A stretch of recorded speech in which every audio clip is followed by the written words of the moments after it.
I think he's in the hall doing media.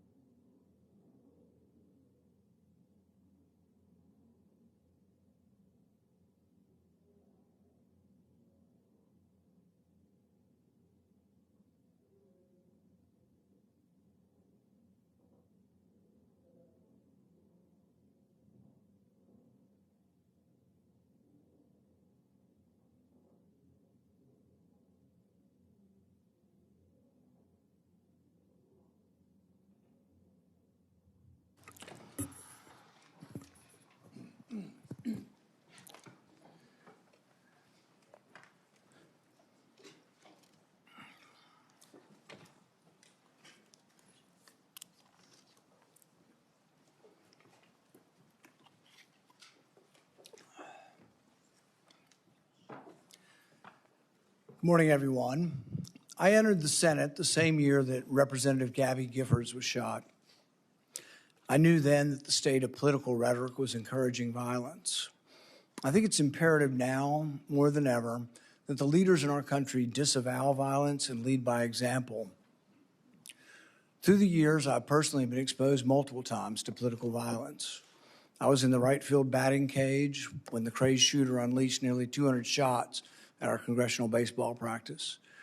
I'll never forget Steve Scalise valiantly trying to drag his body away as the gunman continued. Later that year, a Trump-hating felon attacked me from behind in my yard. I was just straightening up from picking up a tree limb. I was wearing noise cancellation headphones, never saw him coming, running pell-mell down the hill. I was struck in the back. The force of the blow sent us through the air nearly 10 feet, down the hill until his shoulder impaled me as we hit the ground. 6 of my ribs were broken. 3 of the ribs were completely separated, such that for weeks, the ends of the ribs would grind upon each other. My lung was damaged. For weeks, I could inhale but not have the rib strength to exhale. I developed 2 pneumonias. The pain was such that I could only sit up in bed by tying a rope to the foot of the bed and pulling myself up. But even then, the pain was that of 1,000 knives. Over the year of recovery, I began to cough up blood. I underwent removal of part of my lung. Complications led to an infection in the space between my lung and chest wall.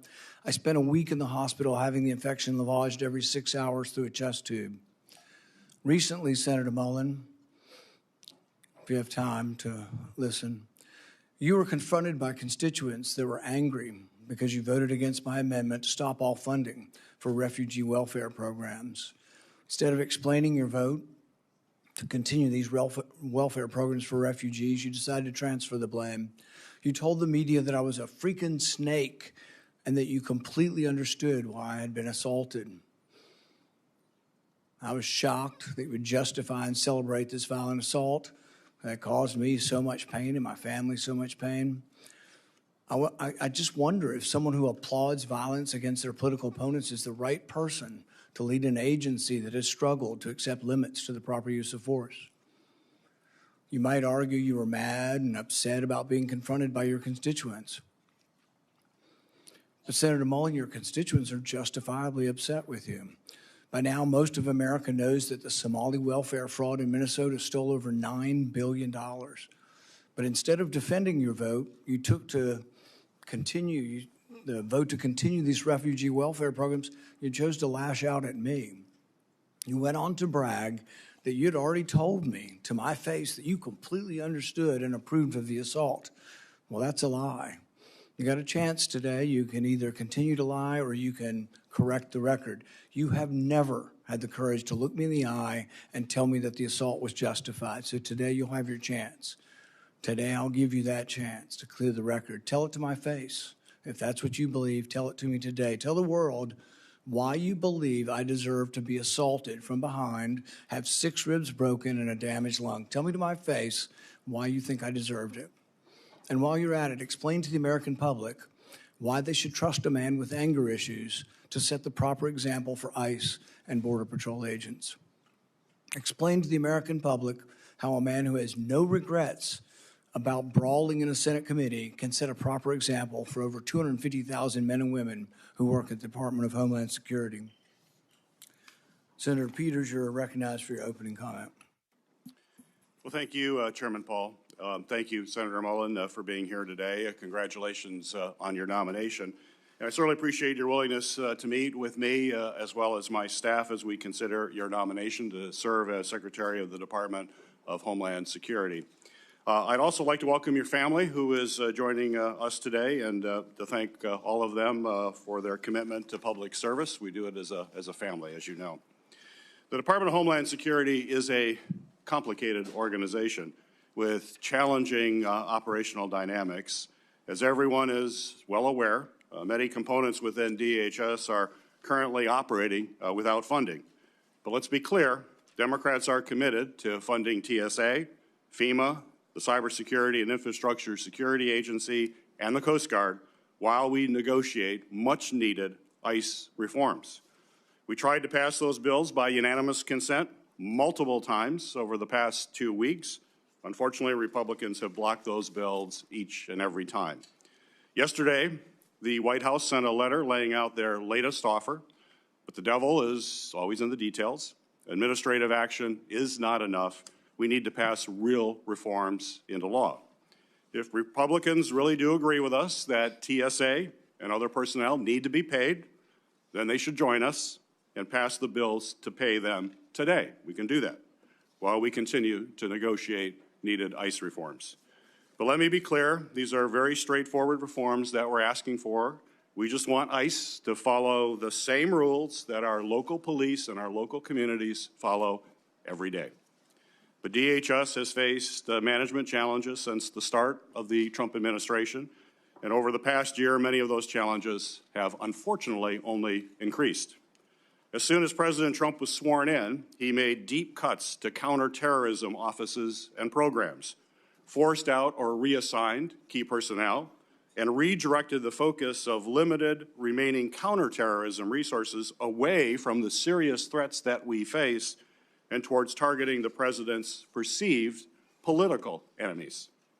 The administration has also gutted our nation's main cybersecurity agency, once again forcing out or reassigning highly talented personnel, slashing budgets, and limiting the agency's work to help private companies address significant cyber attacks and protect Americans from criminal hackers and support secure elections.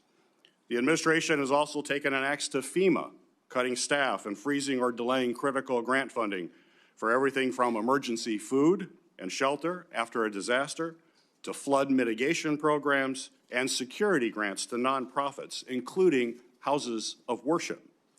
All these cuts and reassignments have been made at the expense of vital missions, including the core terrorism prevention and response mission the department was created to address. In doing so, the Trump administration has broken trust between law enforcement and the communities they are intended to protect, a break that will have a generational impact on public safety and security. And now, after President Trump's reckless war of choice against Iran, the threats to our nation have never been higher. In my home state of Michigan, just last week, we saw both a major medical device manufacturer get hacked by an Iranian-backed group and a horrific violent attack on Temple Israel, a Metro Detroit area synagogue. President Trump's unilateral and unchecked executive actions have put Americans at risk, and we need a steady, qualified leader at the Department of Homeland Security to address these serious threats. How the Homeland Security Secretary responds to a crisis sends signals to everyone, from the department's own personnel to the American people and to the entire world. It's not the role of the Secretary to be a cable news commentator in the wake of a crisis. The Secretary's role is to lead the response and work to ensure the department that they are leading isn't actually the cause of the crisis.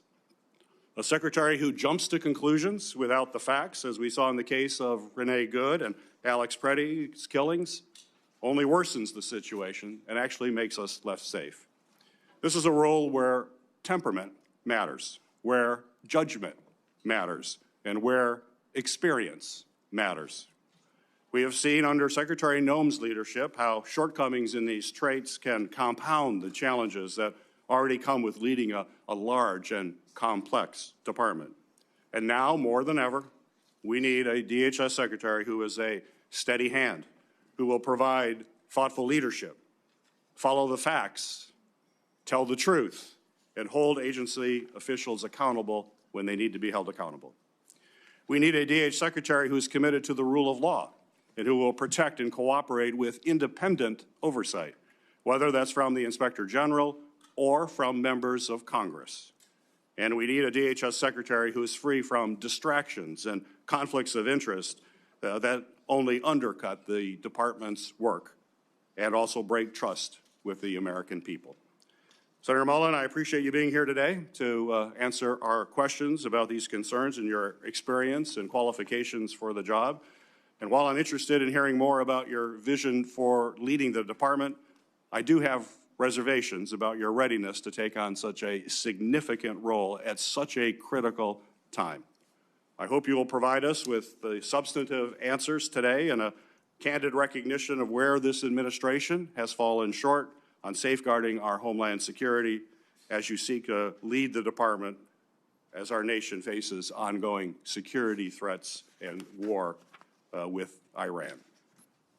Senator Mullin is to be introduced today by Senator Lankford. Senator Lankford, you are recognized for your introduction of our witness. Paul, thank you. Markwayne, I'm proud that you're here. I get the honor of getting a chance to be able to recognize and introduce my friend, Markwayne Mullin, my fellow senator from the state of Oklahoma, and somebody that I've seen work incredibly hard to be ready for every single task you've ever taken on, and to be able to not only do it, but do it well. There are a lot of folks that think they know you. I actually get to know you, and I have had the opportunity to be able to serve beside you for now over a decade and have seen your tenacity and your work effort. Folks may not know that the first time we really got to know each other, ironically enough, was around a natural disaster, a FEMA event. It was Briarwood Elementary in 2013 when a tornado came right through the heart of Oklahoma. You had literally just been elected a few weeks before that and had just taken the oath of office. The Oklahoma delegation all gathered together at the very tragic event there at Briarwood Elementary. And while we were meeting with the principal and meeting with teachers and families and walking through the debris field that was that elementary school, we turned around to be able to look for Markwayne, and for a minute we couldn't find him because in one of the debris piles there was water shooting out of the middle of it, and his plumber instinct said, I got to go find that and figure out how to solve that. And so while everyone else was shaking hands and meeting people, he was digging through the debris field to find a way to be able to shut off the water that was shooting through the middle of that destroyed elementary school. And I remember smiling and thinking, he's a guy that doesn't mind getting his hands dirty to actually go solve the problem. Where there's a problem he can solve, he's going to do whatever it takes to actually solve it. Markwayne grew up in a very small town in far eastern Oklahoma, ironically named Westville, in the easternmost part of Oklahoma. Just 1,300 people call Westville home. He grew up in a family of modest means. I think that'd be safe to be able to say. The youngest of 7 children in a family that just didn't have much. His dad ran a very small plumbing company that then Markwayne took on and grew into being one of the largest plumbing companies in the entire state. He married his high school sweetheart, one of the smartest things he ever did, at just 20 years old. And he and Kristi have developed a family that is a beautiful family of 3 children they had naturally and 3 children they chose that they adopted and took them in. It is a remarkable family and a remarkable success that you have actually led through a lot of hard work and a lot of love and tenacity. He is a person of faith that is not afraid to be able to talk about his faith in Jesus Christ, but he's also a person who has deep respect for all people. Markwayne has served in Congress for 14 years, 11 years in the House of Representatives, 3 here in the Senate. He's passed legislation that he will now be charged with actually implementing it in the order that was actually passed. He served on the Appropriations Committee here. He's served on Armed Services. He's served on the Help Committee here, and he's done an incredible job in the work that he's done with Indian Affairs. He is somebody who has the rare gift of bringing people together on both sides of the aisle. And the one thing I would say to every single person on this dais, regardless if you're a Republican or Democrat, if you want to sit down and talk about an issue, He's glad to be able to talk about it and to be able to work it out, and has very good relationships in the House and in the Senate. And he is not afraid to ask questions when he doesn't know the answer and to be able to research things. He and I have often talked about being up late, both of us, working on researching through an issue to try to be able to learn more about it, because the crazy thing about being in Congress is you don't know everything. You got to do the work. And Markwayne is not afraid to do the work. Over the past year and a few months, we've seen incredible progress on our southern border. Our southern border 18 months ago, I think we forget what it looked like. 12,000 people a day illegally crossing our border, just being waved in. No vetting, no background checks, 12,000 people a day. That is not happening anymore. Our numbers are down on the southwest border 96%. So you walk into an agency that has finally restored some order to our southern border, but there's a lot of work still to do with FEMA, with other areas of Homeland Security, and a very large agency with 250,000 people that are actually under your leadership there. So I'm confident that you'll be able to take those things on. Not only am I confident, the National Border Patrol Council has already sent a letter in strong support here. And Mr. Chairman, I'd like to ask unanimous consent to insert to the record the National Border Patrol Council, their letter of support, leadership of the Cherokee Nation, their strong support, and then my fellow Senator Katie Britt has an opening statement who I'd like to also submit for the record with unanimous consent. Without objection. Thank you. This is a person that actually lives what we affectionately call in Oklahoma the Oklahoma Standard. That when hard things actually occur, you step up and you serve your neighbor, and you find ways to be able to help people to do the hard things that have to be done. So Markwayne, I appreciate your leadership. I appreciate your willingness to be able to step up in a season where DHS needs a leader to be able to step into that role and to be able to help our nation in so many different complicated areas, especially at a time when right now we can't even get funding to DHS. We've got to be able to have good, solid leadership there. Thank you, Mr. Chairman. It's the practice of this committee to swear in witnesses. Will the nominee please stand and raise your right hand? Do you swear that the testimony you will give before this committee will be the truth, the whole truth, and nothing but the truth? So help you God. Senator Mullin, you are recognized for your opening statement. I think before I can start my opening statement, I have to address the remarks the chairman made, calling me a liar. Sir, I think everybody in this room knows that I'm very blunt and direct to the point, and if I have something to say, I'll say it directly to your face. Back in my House days, we actually did have this conversation because of the remarks that I've made. You were in a room. I simply addressed that I said I could understand because of the behavior you were having, that I could understand why the neighbor did what he did. As far as my terms of the snake in the grass, sir, I work around this room to try to fix problems. I've worked with many people in this room. Seems like you fight Republicans more than you work with us. I did address those remarks. I did explain your gimmicks by the amendment you put forth. And as far as me saying that I invoke violence, I don't. I don't think anybody should be hit by surprise. I don't like that. But if I do have something to say, everybody in this room knows I'll come straight to you. I'll say it publicly and I'll say it privately, but I'll never say it behind your back. So for you to say I'm a liar, sir, that's not accurate. And I got proof to say that because you have spent millions of dollars in my campaigns against me because we just don't get along. However, sir, that doesn't keep me at all from doing my job. I can have different opinions with everybody in this room, but as Secretary of Homeland, I'll be protecting everybody, including Kentucky, as much as I will my own backyard in Oklahoma. It's bigger than the partisan bickering that we have. It's bigger than the political differences we have. The truth is, I have a job to do, and I don't like to fail at anything at all. So I can set it aside if you're willing to set it aside.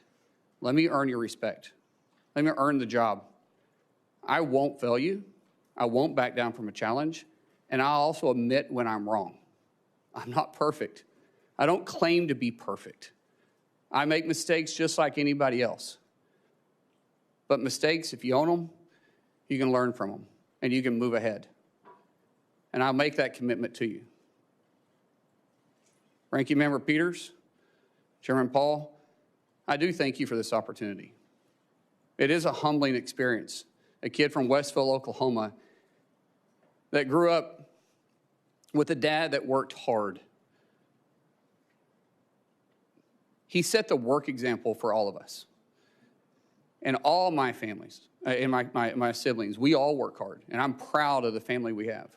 But to say that a kid with a bad speech impediment would one day sit up here in front of you and be nominated to be the Secretary of Homeland, it was humbling enough to be selected by Oklahoma to be their U.S. representative when I didn't even know how to tie a tie.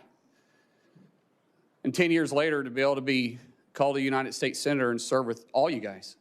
And I respect every one of you guys. I do. Regardless if I have an opinion about you or not, you were elected by your state, and I respect that.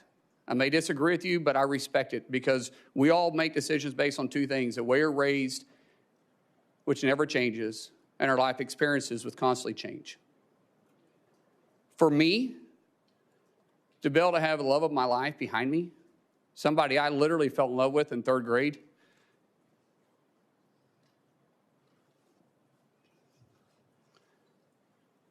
I knew I was going to marry her in eighth grade. She didn't know that yet. We had to work through that process. But at 18 years old, and I was 19, she agreed to marry me. I didn't have anything. I was on a wrestling scholarship, living in a dorm. She was cheering at Northeastern State University. I think she fell in love with my truck, because my truck was pretty cool. But the truth is, we didn't know what we didn't know, but we did know we loved each other. And I haven't been perfect. I apologize to her quite often and send her flowers all the time. But I still am humbled by the fact that we've got to enjoy this walk together. We've had God on our side and her right beside me. And to our 6 children who's been on this adventure with me, what an adventure it's been. We have a saying in our family: you're never going to change anything you're willing to tolerate. That's how we live our life, and that's how we move forward. And regardless of what's in front of us, we always take it on as a family. And I'm not scared of a challenge. I am scared of failure. And so I will work hard each day. I'll work hard to make the 280,000 employees at DHS with the 22 agencies that's underneath me proud. I'll show them somebody that no one will outwork.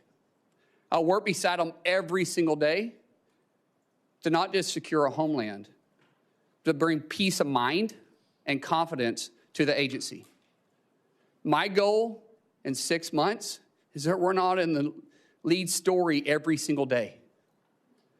My goal is for people to understand we're out there, we're protecting them, and we're working with them. My goal is to make every one of you guys proud. My goal for those that don't support me, regret not supporting me.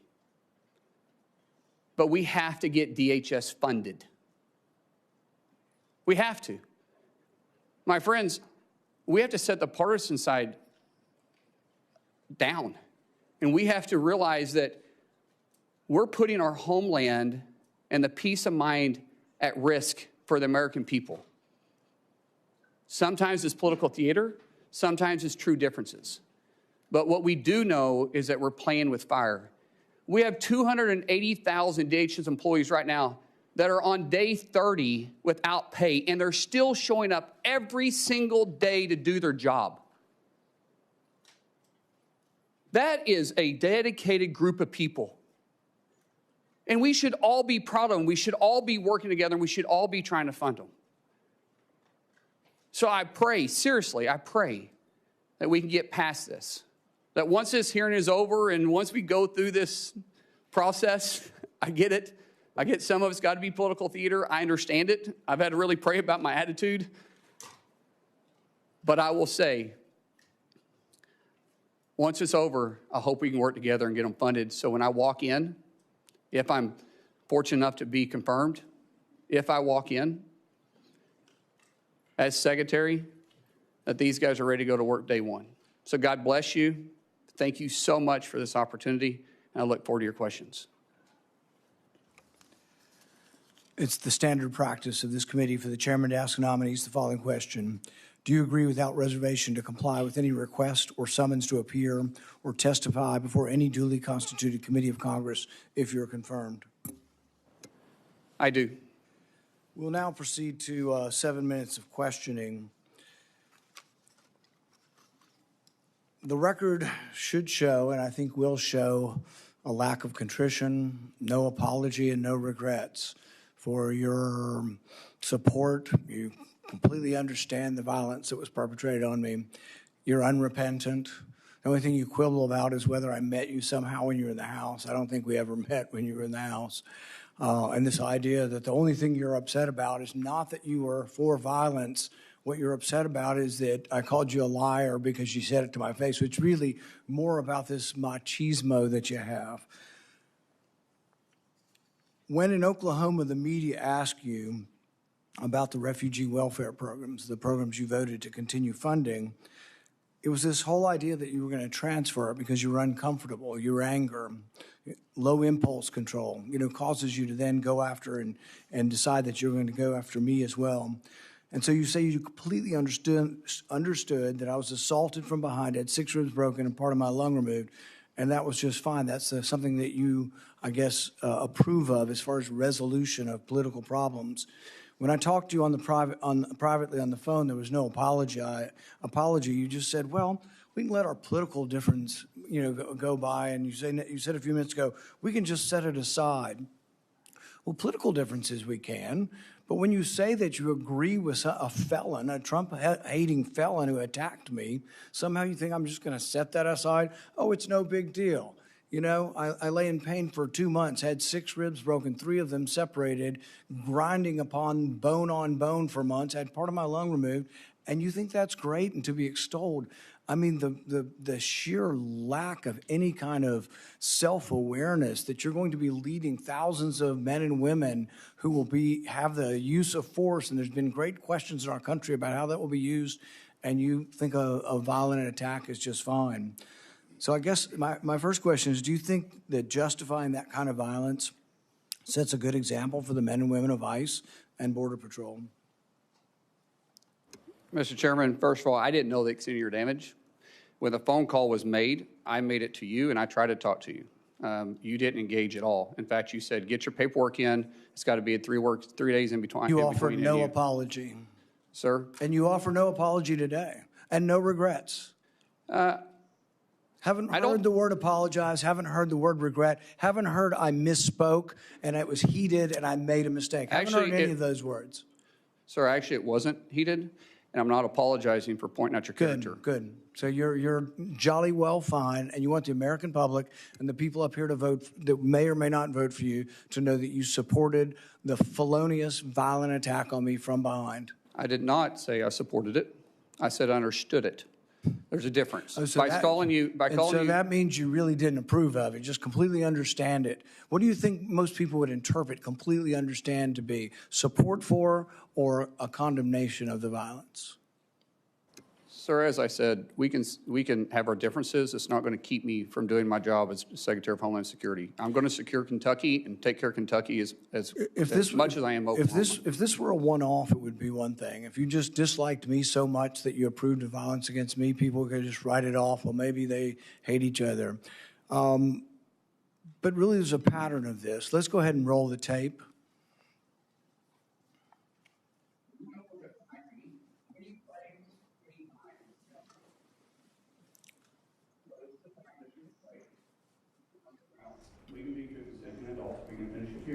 Okay, that's fine. Perfect. You want to do it now? I'd love to do it right now. Well, stand your butt up then.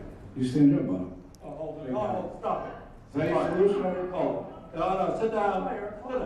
Sit down. You're a United States Senator. Sit down. Active. Okay, sit down, please. All right. Can I respond? Hold it. If he got up too, would you have gone at it right there in the hearing room? I would have probably jumped over the dais at that point. You have to be called out on it. It's not this guy continues to get away with this stuff. And it's just, it's silly, it's stupid, but every now and then you get punched in the face. Well, go back to the 1800s and 1700s. They used to have canes. And duels. They used to have duels. Yeah. Right. And there's a way that men used to settle their differences. I ignored him 4 times to be part of that. And people say, yes, you're supposed to ignore it. Well, you know, I'm not a very good Christian. I try to be a good Christian, and I know people say you're supposed to turn the other cheek. I prefer the David method. But we need to move from an almost. By the way, I'm not afraid of biting. I will bite. Biting? Oh, I'll bite. Yeah, I'm in a fight. I'm going to bite. Hold it. If he got up too, would you have gone at it right there in the hearing room? I would have probably jumped over the dais at that point. You have to be called out on it. If not, this guy continues to get away with this stuff. And it's just, you know, it's silly, it's stupid, but every now and then you need to get punched in the face. Well, go back to the 1800s and 1700s. They used to have canings. And duels. And they used to have duels. Yeah. Right. And there was a way that men used to settle their differences. I ignored him 4 times prior to that. And people say, yes, you're supposed to ignore it. Well, you know, I'm not a very good Christian. I try to be a good Christian. And I know people say you're supposed to turn the other cheek. I prefer the David method. But we need to move from an almost. And by the way, I'm not afraid of biting. I will bite. Biting? I'll bite 100%. Yeah. I'm in a fight. I'm going to bite. I'll do anything. I mean, I'm not above it. And I don't care where I bite, by the way. It just is going to be a bite. In hindsight, any regrets? No, I really don't. So no regrets. In fact, even after your anger had cooled, you were still bragging that if he'd only been brave enough to stand up, you'd have jumped over the dais and taught him a lesson, because that's how men should settle their differences. Do you think fighting as a resolution for political differences is a good example for the men and women of ICE and Border Patrol? As you can notice over my shoulder here is my good friend Sean O'Brien. Both of us have had conversations. Both of us have shaken hands. And both of us agreed we could have done things different. Sean is someone that has become a close friend. We talk all the time. I've been on his podcast. We've talked through this. That's how you handle your differences. Not like this, Chairman. I'm glad you guys are friends now and that you've reconciled. But really, it doesn't get to the real point, whether or not you think violence is the way we settle things. In the days after the fight, you said, and I quote, sometimes people just need to be punched in the face. Is that still your opinion, that political disputes can sometimes and often only be resolved by violence?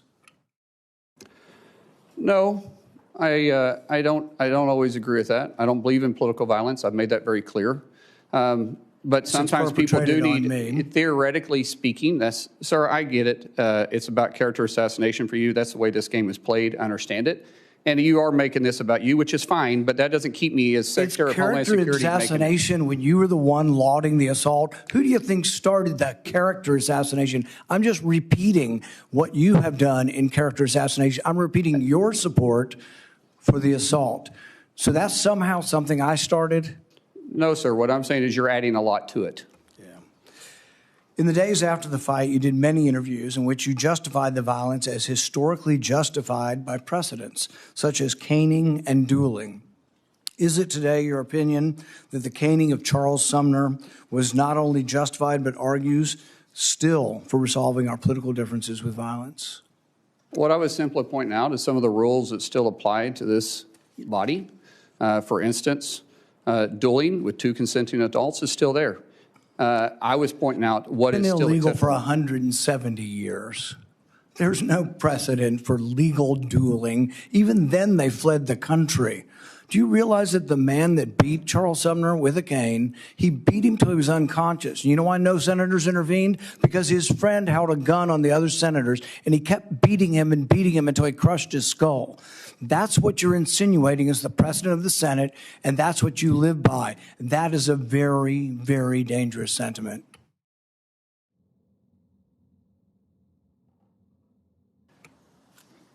After a half a dozen victory lap interviews where you pointed out that the union guy was just lucky that fear kept him from standing up, Dana Bash asked you if you have any regrets about bringing violence to a Senate committee, and you replied that you have no regrets. Today you've said you have no regrets about being happy, being completely understanding why I was attacked from behind. You had no regrets about, instigating a brawl in a Senate committee hearing. Are those still your opinions? Mr. Chairman, you're going to have your opinion. I'm going to have mine. As Secretary of Homeland Security, I'm going to bring peace of mind and security to this country, and I'm going to stay laser focused on that. Senator Peters. Senator Mullin, you have made several public statements suggesting that you were involved in special security forces or combat operations overseas. In 2023, you said in a Senate Republican Conference podcast, and I say, I'll quote, "There's another side of my bio that I don't ever talk about, nor will I.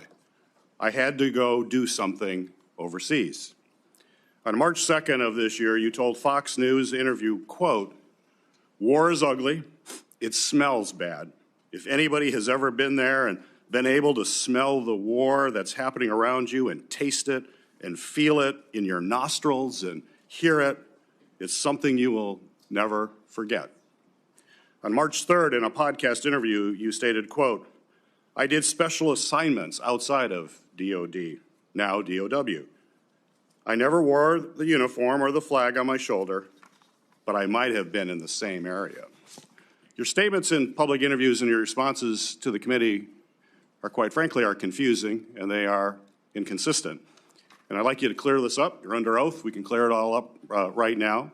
And first, I'd like to ask unanimous consent to enter into the record my letter to you on March 11th and your addendum to the committee of March 12th regarding any overseas special assignments. Without objection. So my question for you, sir, is before your time in Congress, other than on vacations with your family, have you ever traveled to a foreign country? No. You've never traveled to a foreign country? Outside of vacation or mission work? No. Okay. Have you, your FBI report does show some travel. I think it was to Georgia and Azerbaijan. You marked that that was not for tourists.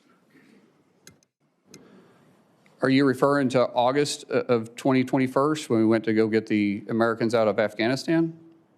I'm just That's saying. what that travel was for, which Okay. we did So clarify that. you have traveled. So you've traveled to Azerbaijan and Georgia. That was in your FBI report, although you just said you've never traveled. Sir, I thought you were referring to a different time, but in 2021, it was well documented. In fact, it was all over the news, and I actually did say that, and we put that down on the report.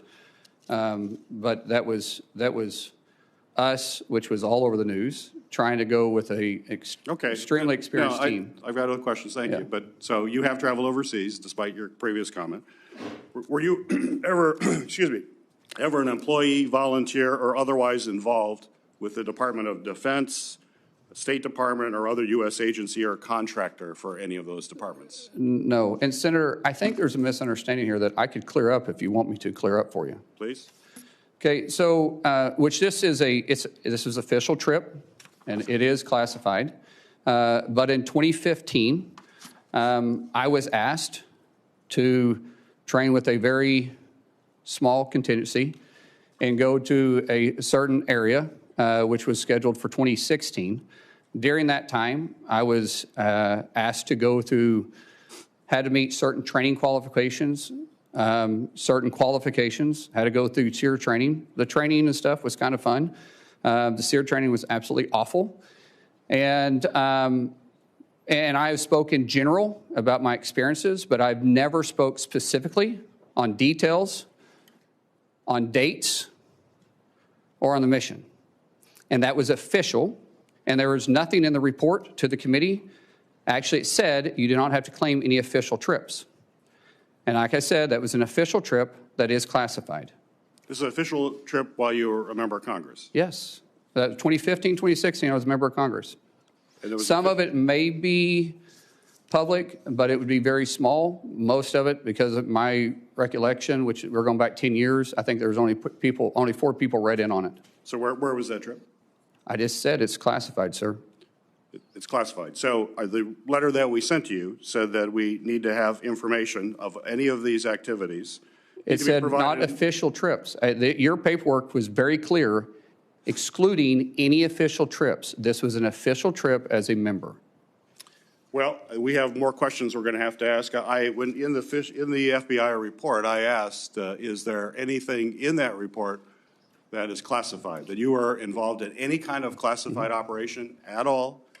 And there's none. So it was also excluding, it also said excluding official duties. It says that. And you guys have the paperwork in front of you, and it always says excluding official duties. We had this committee come to us and ask the same questions. We talked about doing mission work. We talked about doing mentorship. But they said official duties that was in your official capacity does not have to be talked about. So where did you smell war? Sir, I just said that this was classified. And the dates, locations, and admission, I've never spoke specifically details about. Well, we can get that information. That's fine. Mr. Chair. You're welcome to get it. We will want to find out more information about that. That's perfectly okay, It's important Senator. to have the truth here, and that you're portraying yourself in a truthful way. Sir, I'm not portraying myself in any way other than you're asking the question. I said I would try to clear it up for you. We'll continue to work on that. Thank you. After DHS officers shot and killed 2 American citizens this past January, you joined top administrative officials in publicly blaming and disparaging the victims. Following the killing of Renee Good, Secretary Noem called her a domestic terrorist. You, sir, you called Alex Preddy, quote, a deranged individual that came in to cause max damage. Could we expect those kinds of quick responses if you are confirmed as secretary? Would you be basically, well, you did, you responded as Secretary Noem. Are we going to just expect that same behavior all over again? No, Senator. I have a deep amount of respect for you. We've had our differences, but I do respect you. I think I said this privately when we had a conversation. Those words probably should have been retracted. I shouldn't have said that, and as Secretary, I wouldn't. The investigation is ongoing. And there is, like I said, there's sometimes going to make a mistake, and I'll own it. That one, I went out there too fast. I was responding immediately without the facts. That's my fault. That won't happen as Secretary. So you regret that statement? I already said that, yes, sir. Would you want to apologize to the family of Alex Preddy? Well, sir, I just said I regret those statements. Is that the same as an apology? I haven't seen the investigation. We'll let the investigation go through, and if I'm proven wrong, then I will absolutely. How would you characterize your relationship with President Trump? He's a friend. How frequently have you spoken with him in the past year? Often, most of the time about my family. If you want to explain the friendship, I'll tell you. My wife will tell you the same thing. When someone loves your kids when they're going through a difficult time, like we have, the amount of outpouring of support from the president and the friendship we saw going back to 2000 or 2020 was quite remarkable. And so I speak to the president from a friend level more than I do a policy level. Okay. I have more questions, but my time is up. Thank you, Senator. Doing it in a second round. Thank you. Senator Moreno. Thank you, Mr. Chairman, and thank you, Senator Johnson and Senator Langford, for letting me skip the line. I have to, unfortunately, go to Dover for the dignified transfer, so I appreciate taking the time. It's not often that I get to ask questions for somebody who I've known for a long time, meaning in politics, 2.5 years is a long time. I've gotten to know you as a friend, as a colleague. I've seen you interact as a dad. I've seen you interact as a husband. And I just want the American people to know you're a good man. Thank you. That doesn't always go through all the political shenanigans. And maybe you're not going to replace Shakespeare as the next greatest orator on earth. You talk from the heart. And that's okay. You are who you are. You don't, and I think that's what you don't apologize for, is just being yourself. And sometimes we're imperfect. We don't do the 20-person focus group every time you say a word. And I think that's what people like about you, Markwayne. So I appreciate you being here. I honestly just have one question for you. Do you pledge to support and defend the United States of America nearly as much as you would protect and defend your family? Without doubt, sir, yes. So I'm going to ruin everything for the audience. You will be confirmed. You will have the job, and you're going to make this country safer and better. And for that, I thank you and thank your family for supporting you. So I will use the rest of my time now to make a little case to the American people. We have 260,000 families that have not received a paycheck in over a month. 260,000 American citizen families who have not received a paycheck in over a month. None of those people are in charge of policy. There's not one of those families that makes policy decisions for the most part. That's on the people here. There isn't a single human being on this dais that has missed a paycheck. Every single one of us has gotten a paycheck the last 30 days and before that. And yet we sit here and we do political theater.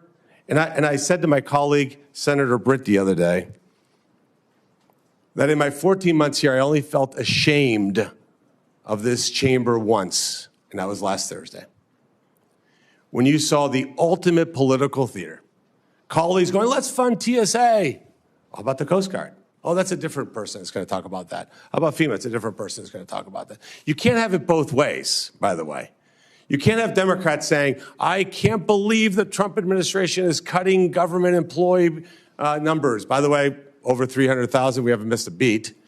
And yet at the same time, not pay people who are actually showing up for it. That seems decently incongruous. We can't say President Trump isn't defending the homeland. Well, he is absolutely doing that every single day. And yet we're allowing these agencies to not be funded. And I have tried really hard to learn how this place works. This is all very new to me. And I remember many, many Democrats saying to me, we have the constitutional duty to fund agencies through appropriations. And then we have a separate piece where we argue policy differences, but we should never marry both together. Because when you marry both together, you don't hurt us. You don't hurt the people here in D.C. You hurt the men and women who are going to work every day to defend this country. And that's a disgrace. I actually don't know how you would sleep at night knowing that you're hurting families like that. People can't make their rent payments, can't make their mortgage payments. Their cars are being repossessed. They're having to tell their kids they can't send them to dance recitals because they did everything right in life except got a job with the Department of Homeland Security so that a politician can make a 30-second video online and then use it to fundraise for the next election. That's disgusting. So let me just say this. What are we not talking about? You know, the ranking member said, oh, look, we said we'd fund. He's not paying attention right now, which is fine. We said we're going to fund FEMA. When you guys are done talking, I'll continue if you like.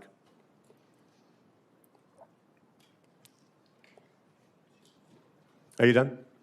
Okay, thank you. It's extraordinarily disrespectful. All right, so moving on. You said you're going to fund all these agencies. Here's ones that you haven't funded. USCIS, near and dear to my heart.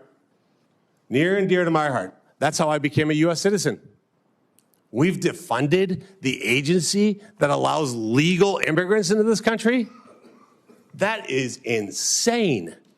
Never hear the Democrats talk about that. 3,300 employees just go to work every day trying to process legal immigrants. They don't need a paycheck. I'm going to skip the second one. Go to the third one. Biological and nuclear threat prevention. That seems important. That seems like an agency we should fund. 200 employees, not getting a paycheck. That's okay with the Democrats. The next one, 60,000 employees for U.S. Customs and Border Patrol. People who are inspecting packages, they work with your Teamsters, work with Customs. They're not getting paid. How do you look at those people in the face and know that you're doing that? Now let's talk about Immigration Customs Enforcement. 7,000 special agents that are stopping transnational criminal organizations, drug smugglers, and human traffickers. Are you, in the Democrat side, asking not to fund that?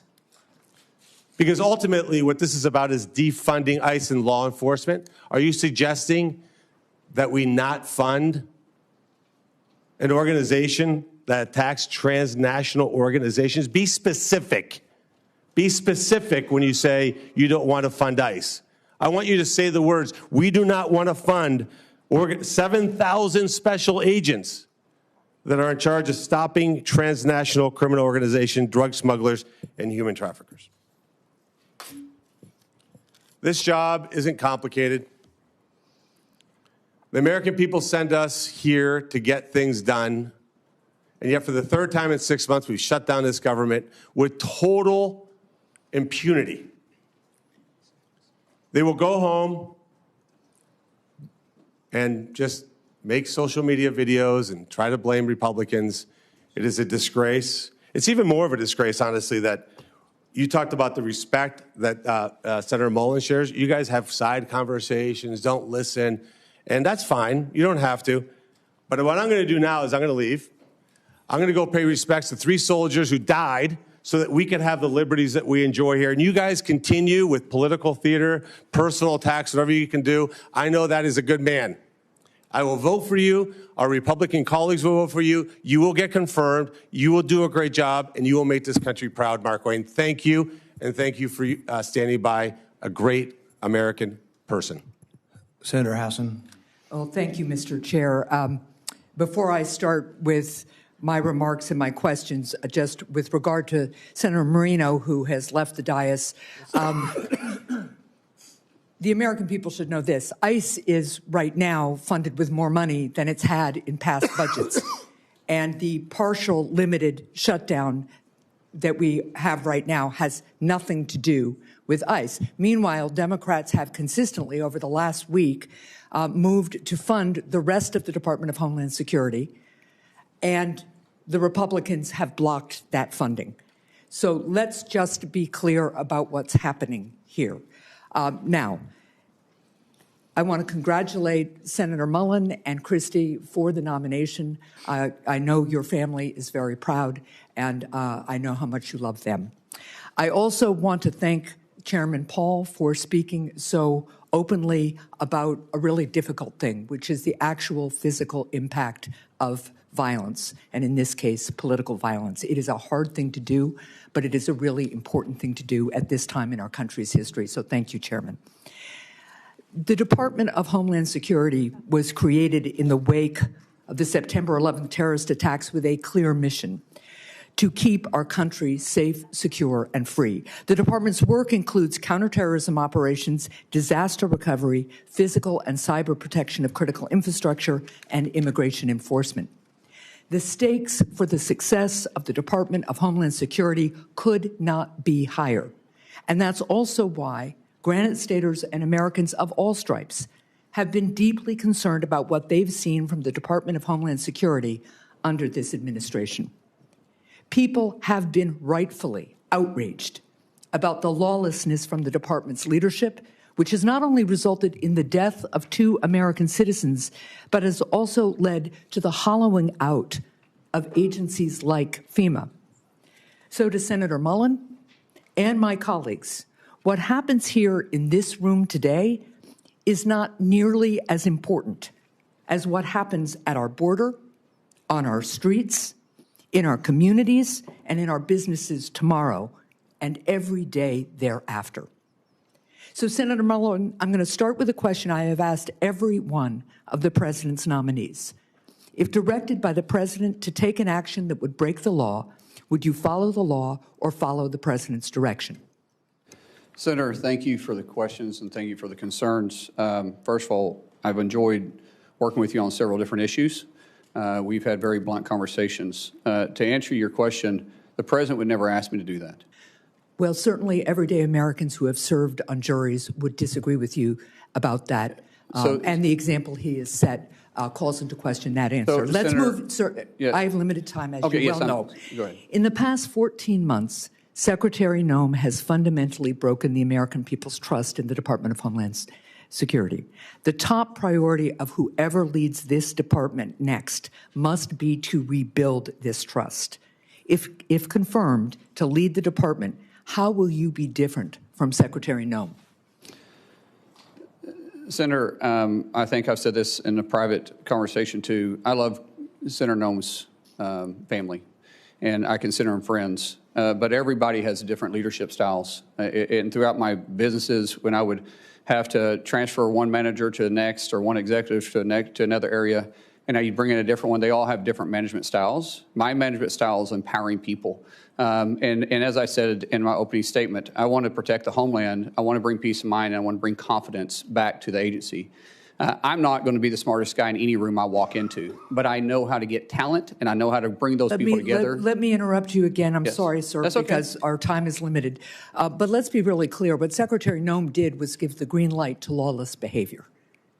Are you going to give the green light to lawless behavior? I will operate within the parameters and the policies and the laws that you guys set for me. And the Constitution of the United States. Of course, the Constitution the Fourth of the United Amendment, States. among other things. Of course, the Constitution of the United States. I'll swear to uphold that when I get sworn in. But be very clear, I don't get to choose the laws that I enforce. You guys pass the laws. I enforce those laws. Right. And the reason why we haven't had... Shooting a protester who was exercising his First Amendment speech and carrying a lawfully licensed gun is not a lawful behavior. Now, let's move on to another issue. Granite Staters pushed back hard against ICE's plan to build a detention center in Merrimack, New Hampshire. And despite poor communication from the department, eventually Secretary Noem canceled the plans for this facility. Senator, will you ensure that the Merrimack plan remains off the table, or will you consider restarting it? Ma'am, I haven't seen the facts behind it. As I stated when we spoke in your office, I will work with you on this. We want to be good partners in your state and in your community. I don't know the strategic purpose of it. I don't know what has happened, so it's hard for me to state something that I haven't got briefed on. But I have made this very clear to you in private and here too. I will work with the community leaders and make sure that we're delivering for the American people what the president set out. I appreciate that. In follow-up conversations with my office, ICE refused to comment on opening new facilities elsewhere in New Hampshire. They've said they won't do it in Merrimack, New Hampshire.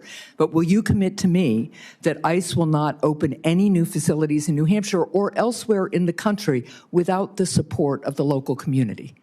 Ma'am, I will work with the local community and I'll work with you in your office. I won't be able to speak to that until I understand the risk and the reason behind delivering the mission that's set in front of us. We got to protect the homeland, and we're going to do that. But obviously, we want to work with community leaders. We want to be good partners, and we're going to work in your state as hard to make sure we build relationships and work in that manner. Well, look, I will be here for a second round of questions because I have a lot more. But let me just point this out. Americans want to secure their country. I agree. We all love this country. We all know we need to be safe, secure, and we all want to be free together. The people of New Hampshire will take into consideration a request by ICE and the federal government to do its part. But transparency and local control and respect of local people throughout New Hampshire and throughout the country is an essential piece of our democracy. And what I've been hearing from ICE and from other DHS folks is, well, the pushback's too hard. You either can make the case for these facilities and explain how you're going to support the local community and deal with the fact that they'll lose property tax dollars, for instance, or if you can't make the case, it shouldn't be built. So I really would encourage the department and all of us to remember that this is a government of by and for the people, and if you can't make the case to the people, you shouldn't be doing it. Thank you.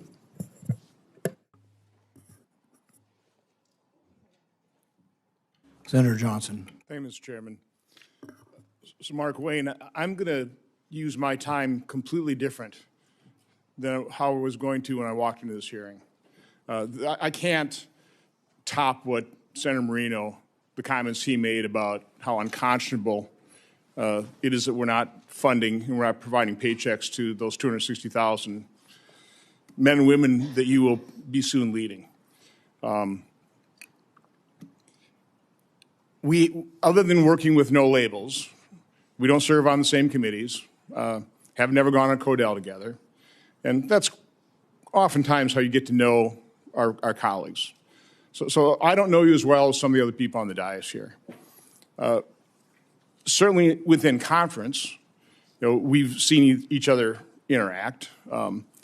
We share a couple things in common. I think we're both pretty passionate about our love for this country, about trying to fix the enormous messes left behind by President Biden, Democrats. We wear emotions on our sleeves. But I will say that I've been here 15 years. I've been through a lot of confirmation hearings. I've listened to a lot of nominees. I've heard a lot of introductions. If one of your first decisions as a nominee was to pick the person to introduce you, you couldn't have done a better job. I mean, the introduction from Senator Langford was probably one of the most genuine and heartfelt I've ever heard. And I will say your opening statement was probably one of the more genuine and heartfelt testimonies I've ever heard, if not the most.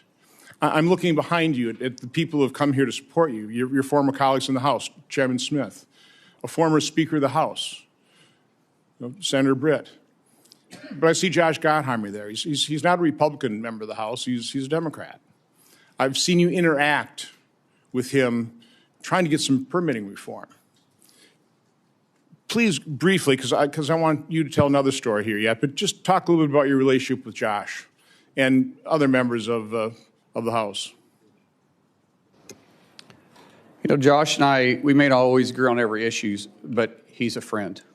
And our relationship started back in 2017 when he thought I was a staff member running a workout group, because I've been running a bipartisan workout group that started actually with Speaker Kevin McCarthy and Jason Smith 13 years ago. And I still do that to this day. When he came in 2017, Joe Kennedy, who is also a friend of mine, he approached me when I was on the House floor and asked me, why is a trainer in the gym on the House voting? And to which Joe Kennedy laughed and said, he's a member from Oklahoma. And after that, we became friends. In fact, our daughters are writing a book together about bipartisanship. But when Josh asked me to join a bipartisan group called No Labels, that's when we really started seeing that there's a lot of common ground that we can work together. Yeah, as I said in my opening statement, that we all make decisions based on how we're raised and our life experiences. And Josh and I was raised different, just like everybody on this dais is raised different than me, and we've had different life experiences. But we all believe in that flag right there behind you.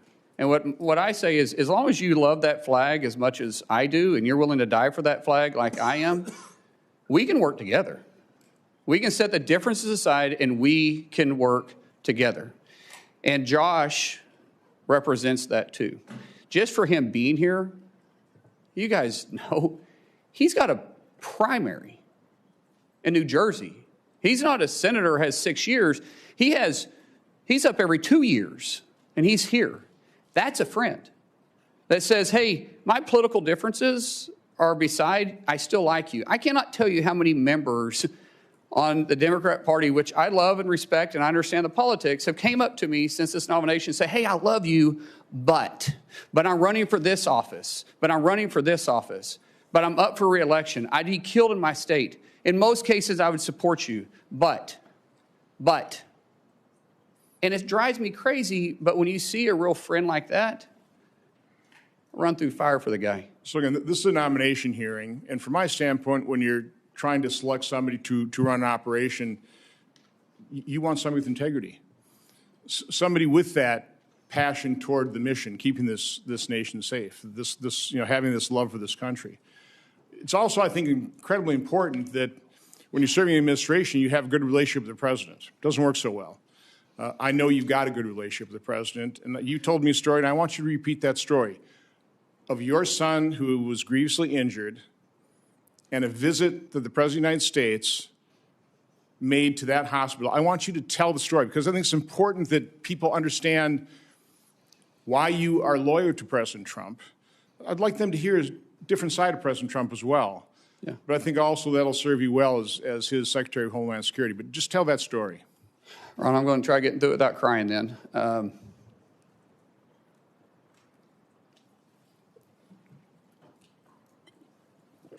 It's not about President Trump, it's about my son. So my son was a really world-class athlete, and January 17th of 2020, which mind you was an election year, he had a really serious brain injury. Woke up 26 hours later and he's a different kid. We almost lost him. For 26 hours, he had an extremely low pulse.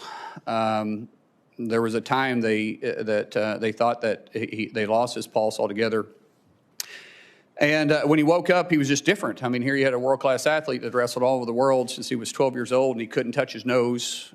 He couldn't walk without shuffling his feet. He had short-term memory loss. He couldn't control his muscles. Couldn't add 5 plus 3. He was in high school at that time. Had to learn how to read, walk, everything. And the president found out about it, and he gave me a call immediately. And one thing that the president joked about was, like, he said, He said, let me get this straight. He doesn't know who you and Kristi are, but he knew who I was because the only question you got right is who the president was. And he said, Trump, with this cocky grin on his face. And but the president didn't understand the severity of it, but he heard it in my voice, and immediately he went to work. I told him we had to get to Bakersfield, California, to the Center for Neural Skills, which is one of the best neural rehabilitation places in the world. And the president offered to send his plane, his personal plane. This is the president of the United States. And I said, sir, we can't fly. We got to drive. We get there, and he called almost every day for 2 weeks checking on Jim. And then he says, I'm going to come see him. And now this is the middle of the election. This is Bakersfield, California. Really not an area he's got to go campaign. And he took the time to come up there and see Jim. And the senator told us that the short-term memory loss something would trigger it. Some big event would eventually trigger where he'd start retaining stuff. Until then, he was still having issues. And the president arrived, and of course there was cameras and everybody around, and of course none of the media ever talked about it, which was funny because the president called him on stage and talked to him. And then we went to the back, and the president didn't talk to me. He didn't know I was in, I mean, he didn't care if I was in the room. Here's a guy that's been over, and his tie is about as long as my son because my son, it stunted his growth, and so he's 5'3" the rest of his life. And his team came to him twice and said, sir, we got to go, we got to go. On the third time they came over to him, he looked at him and he says, hey, I guarantee you that plane won't leave without me. And for the next 15 minutes, he did nothing but love on my son.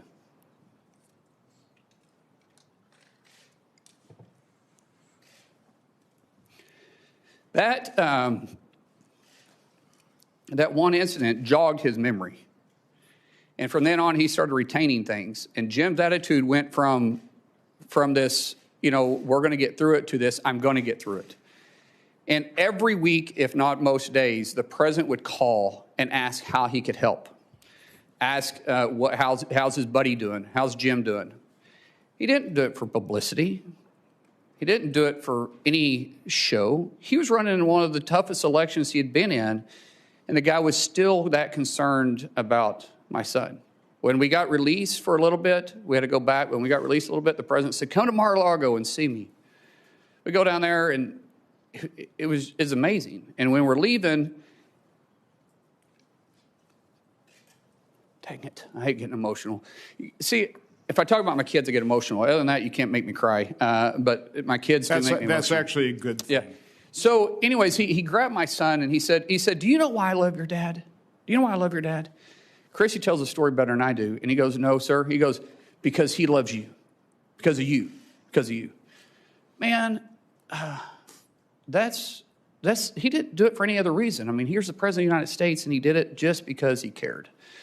And so when you want to say why he's a friend, yeah, we were acquaintances before that. We've been friends ever since. The American people need to hear that. Thank you. Thank you. Senator Blumenthal. Thanks, Mr. Chairman. Welcome, Senator Mullin. Thank you for being here today, and thank you to your family for your service and theirs. I hope that you will be as emotional about the children who are presently detained at Dilley and other camps in the United States of America, where they have been subjected to conditions that would outrage and have angered many Americans. We're here because of a lawless and reckless agency that has broken into homes without judicial approval, shot United States citizens, detained them without any cause, and sometimes killed them. And I am looking for real substantive reform in that agency, as you and I have discussed when you came to talk to me. A break with the past, with former Secretary Noem and with the White House, Steve Miller and others who have used Kristi Noem in effect as a puppet to implement lawless policy. I welcome that you have stated you regret your statement after the killing of Alex Preddy. You said on Fox News, quote, unfortunately, an individual, a deranged individual that came to cause max damage with a loaded pistol with an extra mag that was completely loaded and shot and killed. And you regret that statement, do you not? I've already said that, sir, yes. And what about what you said about Renee Good after she was shot and killed? You appeared on CNN and you were asked whether you believe the shooting was justified, and you replied, quote, absolutely. Do you regret that statement as well? Senator, it's very clear that an officer had to make a split decision in that case as the car was running towards him and did strike him. At that point, that car becomes a lethal weapon. And an officer that there was another officer obviously giving her verbal commands. So are you saying, and I apologize for interrupting you, but yes, you're saying you do not regret that statement? I'm saying that the investigation is going on, but what we've seen... There is no investigation, Senator. In fact, that was my next question to you. Senator, don't you think there should be an investigation? My understanding is that there is. I will find out once if I'm able to get confirmed. But those are two different incidences. The Department of Homeland Security and the Trump administration has blocked state and local investigation of the killing of Renee Good. And I hope that you will permit that investigation to go forward. Senator, state and local investigation doesn't investigate federal. FBI does that through DOJ.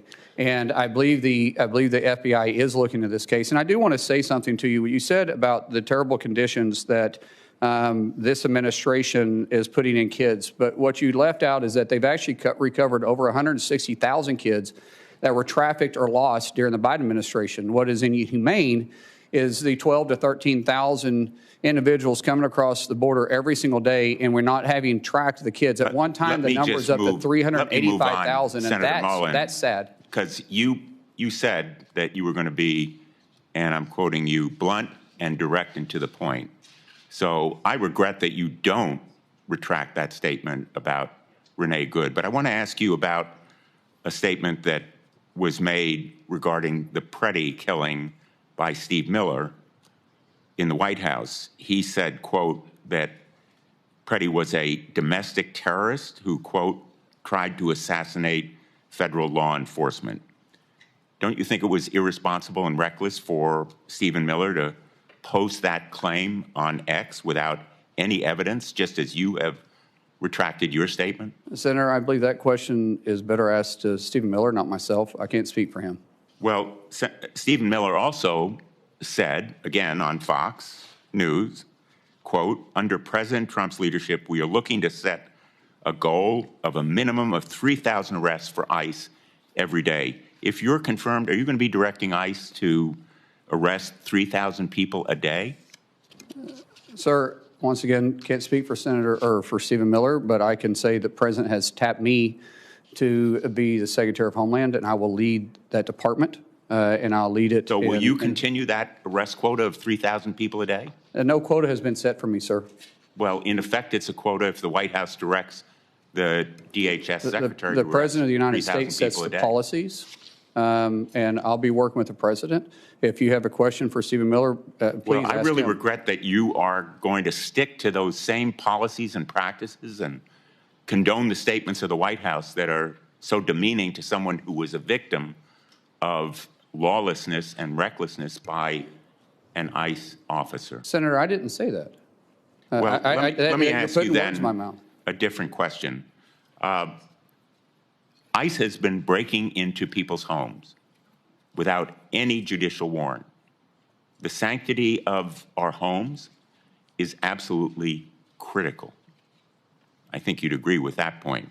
And it is the law that a judicial warrant is required to forcibly enter someone's home. Kristi Noem acknowledged in her testimony in response to my questions that at least 28 break-ins have occurred. My ranking member leadership on the subcommittee for permanent investigation has produced a report that shows probably many more such break-ins have occurred. The result of a memo last May from the acting director, Todd Lyons, and it's behind me now, that instructed ICE agents to break into homes. I understand that during your staff interview last week, you said that there would be no more such break-ins to people's homes. without a judicial warrant. If confirmed, will you commit to me and the chair and ranking member of this committee and the American people that ICE will no longer instruct agents to break into people's homes without a judicial warrant? Sir, you're using the word break into people's houses very loosely. However, I have made it very clear to the staff, and I think when you and I spoke, that judicial warrants will be used to go into houses, into place of businesses, unless we're pursuing someone that enters in that place. I have not mixed words with that, and I haven't changed my opinion about that. A whistleblower testified to our hearing that, in fact, ICE agents have been instructed as part of their training to forcibly enter. I know you don't like the word break-in, but forcibly enter is breaking into somebody's home, bashing down the door, terrorizing children, instructed them to adopt this policy. Will you commit that no longer will ICE agents or CBP agents be instructed to forcibly enter people's homes without a judicial warrant? Sir, I've already answered this question for you. I said we will not enter a home or a place of business without a judicial warrant unless we're pursuing the individual that runs into a place of business or a resident or a house. Senator Langford. Thank you. Thank you. Markwayne, right now, is FEMA currently funded? No, sir. Is CISA currently funded dealing with cybersecurity? No, sir. How about TSA? No, sir. Secret Service? No, sir. Coast Guard? No, sir. Customs and Border Protection? No, sir. The Weapons of Mass Destruction Office? No, sir. Customs professionals? No, sir. This is something we got to get resolved. We can complain all we want to about where things are, but we have an argument and a disagreement on policy areas, and 250,000 federal employees and their families are the ones that are suffering because of our argument. There's a way to solve this. We've talked about it a lot. We should just stay here until we're done. Just keep arguing it out until we've actually solved the problem. But instead, we broke last weekend. Everybody flew home right past the TSA agents that are not getting paid while we flew home. Why didn't we stay? To be able to try to get things resolved. That's my encouragement, has been my encouragement all along. We shouldn't walk away from a disagreement when there are families all over the country that are the ones suffering for it. Unfortunately, the state of Oklahoma is pretty familiar with natural disasters, as you know well. You and I have been in multiple different natural disaster scenes. There's a lot of work that's happened at the border so far. The border has moved from 12,000 people a day illegally crossing the border and being released into the country, unvetted, unchecked, to now a handful of people even attempt to cross our southern border, and those that are arrested and detained, as is the law. FEMA is still an undone project. And I'm not blaming that on Kristi. There's a lot to get done on it, but you're going to walk in with a project going on with FEMA right now. Love to get your ideas and your thoughts. You're very familiar with this area and have great experience on it. What are your thoughts on how to be able to get FEMA into a better place so that people aren't waiting forever for a response?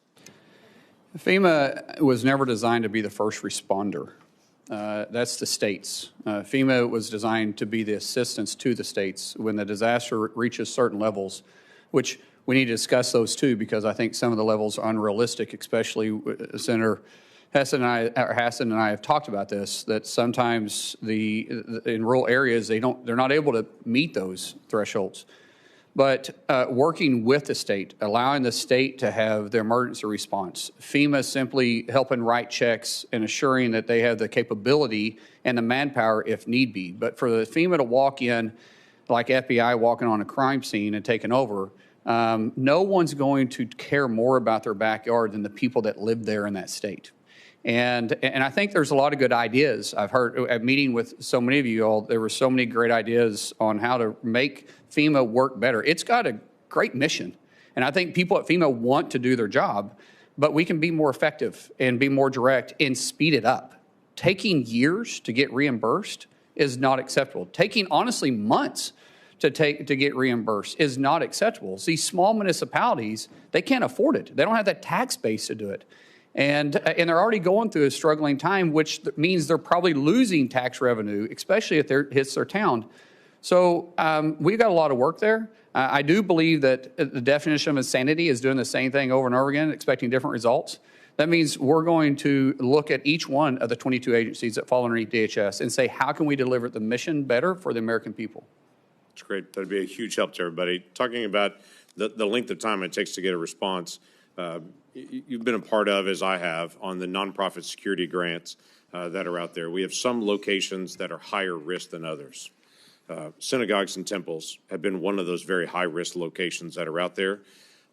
Last week in Michigan, we had another situation where a absolute terrorist drove a vehicle packed with explosives into a Jewish daycare, intending to kill as many Jewish children as he possibly could.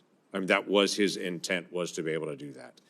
That location happened to be one of the locations where there's also been this nonprofit security grant to help harden that facility. We have multiple challenges here. One of them is when the decision is made, they make a request to go through the paperwork, get approval to be one of those locations that we say, hey, we need to harden this location. Once the approval is done, it may take months to over a year just for the dollars to actually come on it because there's more bureaucratic hoops to go through. So as you're dealing with things like contracts that are out there and the way decisions are made, or FEMA, that's one of the areas I would encourage you to take a look at. I know you're very passionate about. How do you fix the issue where approval's been done and everyone's saying, great, can we get to work? And the federal government says, no, you can't actually get to work. You got to wait some more before the actual work can actually begin to do that. How does that get fixed?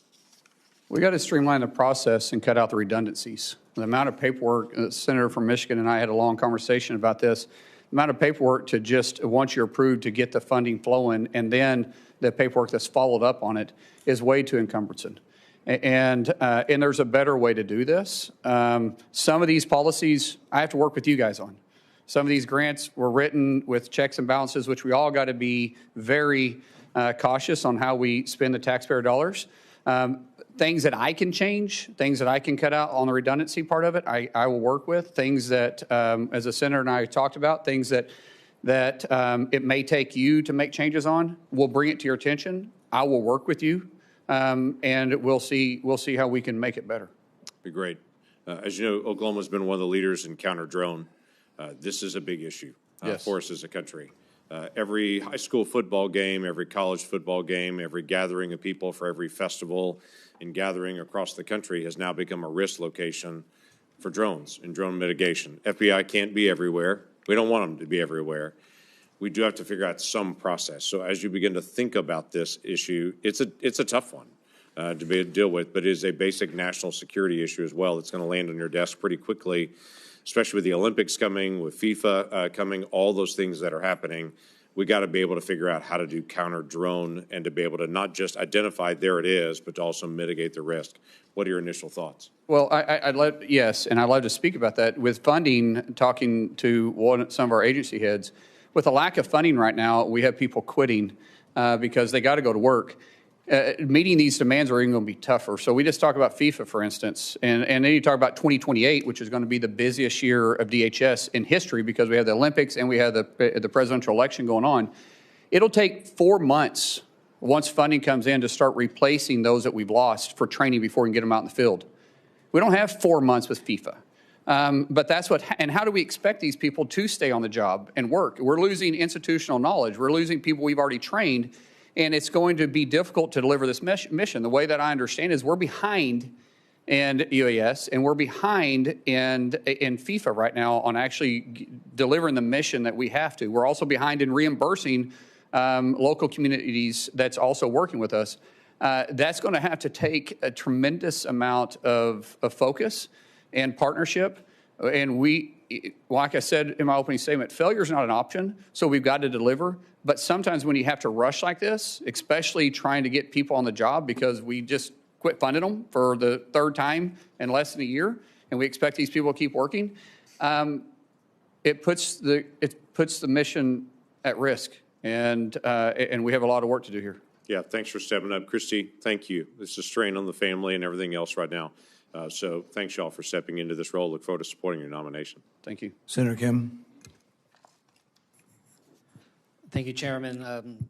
Senator Mullin, thanks for coming out here. I wanted to just start Secretary Noem said in a cabinet meeting about almost exactly a year ago today that we should be eliminating FEMA. Can you commit to us here that you don't support that approach and you wouldn't attempt to eliminate FEMA?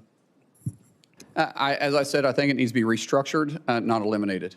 I think there is going to be bipartisan support for reforms. I think we all understand that. We certainly saw a lot of problems when it came to Superstorm Sandy. I asked Secretary Noem to work with us, especially as they were going about their FEMA Review Council. I'll be honest with you, that never materialized. We did not see the kind of engagement here that we're ready to have. We have a bipartisan group of senators that want to come up with reforms. Is that something you can commit to working with us on? Senator, I think all of us that's been either in the House or in the Senate always complain about the outreach of agencies. I will make a commitment to you that I'm going to have the best. It's going to take a couple months to stand it up, but we're going to have a ledge affairs shop that you're going to know who the person is. We're going to work with you, but most importantly, I think everybody on this dais has my personal cell phone. That cell phone isn't going to change. And if you call me, you're going to get a response. If you text me, we're going to get a response. So when we have this FEMA Review Council report finally come out, is that something you'll come to us first and engage with us on rather than just implementing straight out from the executive branch on your own? Senator, I'm pretty sure that you guys set the policies and the mission for FEMA. So for any serious changes, it may take actually policy changes. And I will be in your office talking to you about it. I appreciate that, but we've seen a lot of significant problems happen. For instance, we saw about 2,400 staff cuts at FEMA. And again, we're not talking about the reforms, but we're talking about those that are trying to respond to these disasters every single day. So I wanted to ask if you're confirmed if you will stop these dangerous staff cuts that have reduced FEMA's disaster readiness. Senator, I'm not trying to play politics, but what's been the biggest disaster is not funding them 3 times in a year. However, you know, some of these agencies underneath the current administration, not some, all of them got very bloated with having too many employees. You think there's still too many staff at FEMA? Senator, I can't answer that. When I get there, we'll be adequately staffed to respond to our nation's disasters. But it's going to take some time to get there because, like I said, people are quitting today because they're not getting paid for the 3rd time in a year, and we can't allow that to take place. I agree, and I hope that we can move forward on that. But one thing that has demonstrated a lack of priority by this administration is the fact that we never actually had a full nominee for FEMA. So I just wanted to ask, do you agree that we need an actual nominee to be a full FEMA administrator that has real experience in emergency management? Absolutely. We're already looking at some in the case that we do get confirmed, which I'm hopeful we do. We are making that a priority in each one of our agencies. But you know, the confirmation also has to go through you, and we know. I get it, but at least we can get a nominee before us, and I think that that's something I hope to take away. That is a commitment you'll make. Honestly, by the experience that I've had, which has been an interesting experience, it's a lot to ask someone, and they got to be fully committed. If they go through this process, it's tough. So I would ask you if I do this, give them a fair shake. For me, a lot of you guys aren't giving me a fair shake to even earn your support. So if I bring somebody else into you, maybe you'll give them a fair shake and you'll actually work with them because I'm going to find somebody that is capable of doing the job, that's smarter at me at doing the job, that has experience doing the job. But when they come to your office and ask for your support, don't tell them it's politics. Don't say I can't. Don't say that, hey, I supported the previous one, but you know, I got burned on that one, so I can't support you. We'll trust, but see, just give them a fair opportunity, and you might actually like the person we choose. And look, it's not just about the person; it's about the policies writ large. And then look, you know what we saw before. For instance, Secretary Noem had this policy that required her approval for anything that was going out the door, grants, funding, when over $100,000. And I'll be honest with you, it was disastrous. It held up so much of the funding to FEMA and other parts of DHS. You know, Senator Peters and I did a review of this. Over 1,000 FEMA contracts, grants, and disaster assistance awards were delayed. So I wanted to ask you if you can commit to revoking this $100,000 policy by Secretary Noem. Sir, we talked in your office about that, and absolutely. That's called micromanaging, and I don't know if Secretary put that in or someone else did. I'm not a micromanager. We put people in, we empower them to make decisions. What is required to come to my level will make decisions. We will have a very clear line of communication with every one of our agency's heads on their authority that is given to you that you gave to them within their parameters, and we'll discuss. But we're also going to be very responsible for the taxpayer dollars. But it's unrealistic to some degree. It's just adding so much red tape, though. I mean, they really delayed, especially when it came to disaster response down at the Texas floods. I want to switch gears here. This is something you remember we talked about, but we have this effort right now. ICE has purchased a warehouse in Roxbury, New Jersey. It's a facility the size of 8 football fields to house over 1,500 detainees. Never once did an ICE official go and talk to the local mayor, talk to the local law enforcement, assess the situation alongside the locals. So I just wanted to ask you, is that fair that DHS is imposing these types of large-scale detention facilities without local engagement and input? Sir, being from small rural Oklahoma, it's a big impact, and the community should be visited with, especially when you start taking a warehouse off. It takes it off the tax roll, which could make a huge impact, and you got to deal with impact aid if they're eligible for it. And then you got to talk about infrastructure. One thing I do know is construction. When you start talking about infrastructure on these places, a warehouse sprinkler system is much smaller than when you are housing individuals there. And if you say, I think you said the town is 60,000 people, and I believe you said this was smaller than that. Is it smaller than that? So about 22,000 people, okay, and of the which the detainees detainees and the staff there would constitute about 10% of the population of that town. Yeah, and realistically, it's not. Most municipalities don't have the capacity in their infrastructure for waste and water. So it's important that we're talking to the communities, and if we're having additional needs, we can work with the cities, we can work with the municipalities, but we should always communicate with them. I agree with that. And this town has only 42 police officers, a volunteer fire department. Does that sound like the kind of town that has the resources to take on a warehouse of this magnitude? Sir, I don't know the circumstances behind this other than what you and I talked about. I committed to you when I visited with you in your office. We'll talk. I even said, let's you and I get on the phone with the mayor. If I'm confirmed, I'll make a trip out there and see it for myself, because it's a big concern of yours, and we want to address those concerns. And if it's not practical, but I also said it's got to be, there may be a specific reason why it's there. If I can't explain that to you, then that's a different story. But if there's a specific reason I can explain it to you to make it make sense, let's talk about it. But if not, then maybe we can be better partners. I'm glad that you commit to talking about it. There are some documents I asked ICE to send us about their evaluations of the warehouse. We have still yet to get it. Will you commit that that is something that we can get once? If the documents are available, yes, but I've also offered something much better. I'll go with you personally and look at it. That's something that the local community will appreciate, and I hope that you will reassess this warehouse. As I said in my opening statements, we want to protect the homeland, but we also want peace of mind and bring back confidence to the Department of Homeland Security. And all this means that we got to work on that, and I will work on that. Senator Scott. Senator Mullin, congratulations on your nomination. This is a great honor that you have, and you have a great background. So I know you'll work your butt off in the job like you do everything else. President Trump was elected to secure our border, crack down on sanctuary cities, and keep our country safe. I want to thank the President for his leadership and Secretary Noem's help. Incredible progress has been made. Our streets are safer, our borders respected, and the jobs we've created are going to people in this country legally. Now, as a result of the Democrats' partial shutdown, in the fourth week, TSA agents are not getting paid. Everybody in the Senate's getting paid. I've had a bill since I got up here. If we don't pass budgets, we shouldn't get paid. I've had one of my Democrat colleagues say, oh, I've got a mortgage. I have to get paid. Well, think about all these people. TSA agents are not getting paid. Airlines or airport lines are in gridlock. We got FEMA grants stalling. Coast Guard counterterrorism operations are shrinking amid rising Iranian threats to our homeland. My understanding is ICE agents are getting paid, but not ICE leadership is necessarily getting paid. Last week, 2 terrorists boldly and hatefully attacked our citizens right here on our home soil, killing at least 1 person. The president's decision to stop the nuclear weapons and the ballistic missiles was a reason. What he's doing is making sure we don't get these attacks on our soil. It was only as a result of brave actions of a class of future military officers, citizens, and law enforcement that stopped these tragedies. They could have been massacres. Still, even as Americans are losing their lives, my Democrat colleagues are refusing to fund DHS and give them what they need to uncover and stop plots like these and protect the lives of our families and neighbors. It seems like that's our job up here. So, Senator Mullin, how do you view Senate Democrats recklessly holding DHS funds hostage at the expense of our national security interests amid threats from Iran and its proxies?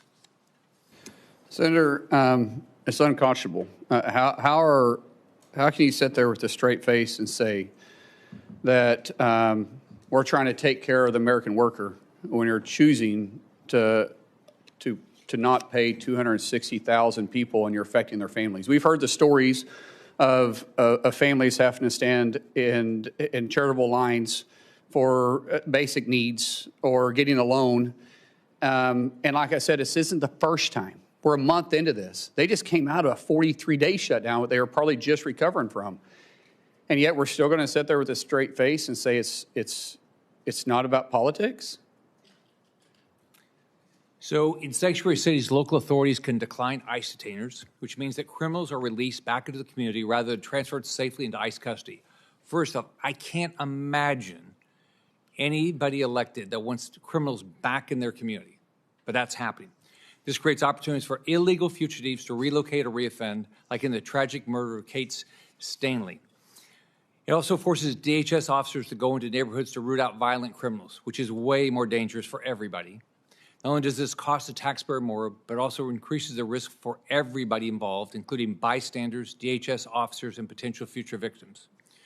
We're seeing this play out right now just a few miles away, where local officials in Fairfax, Virginia are refusing to turn over an illegal immigrant who was arrested for groping 12 underage students.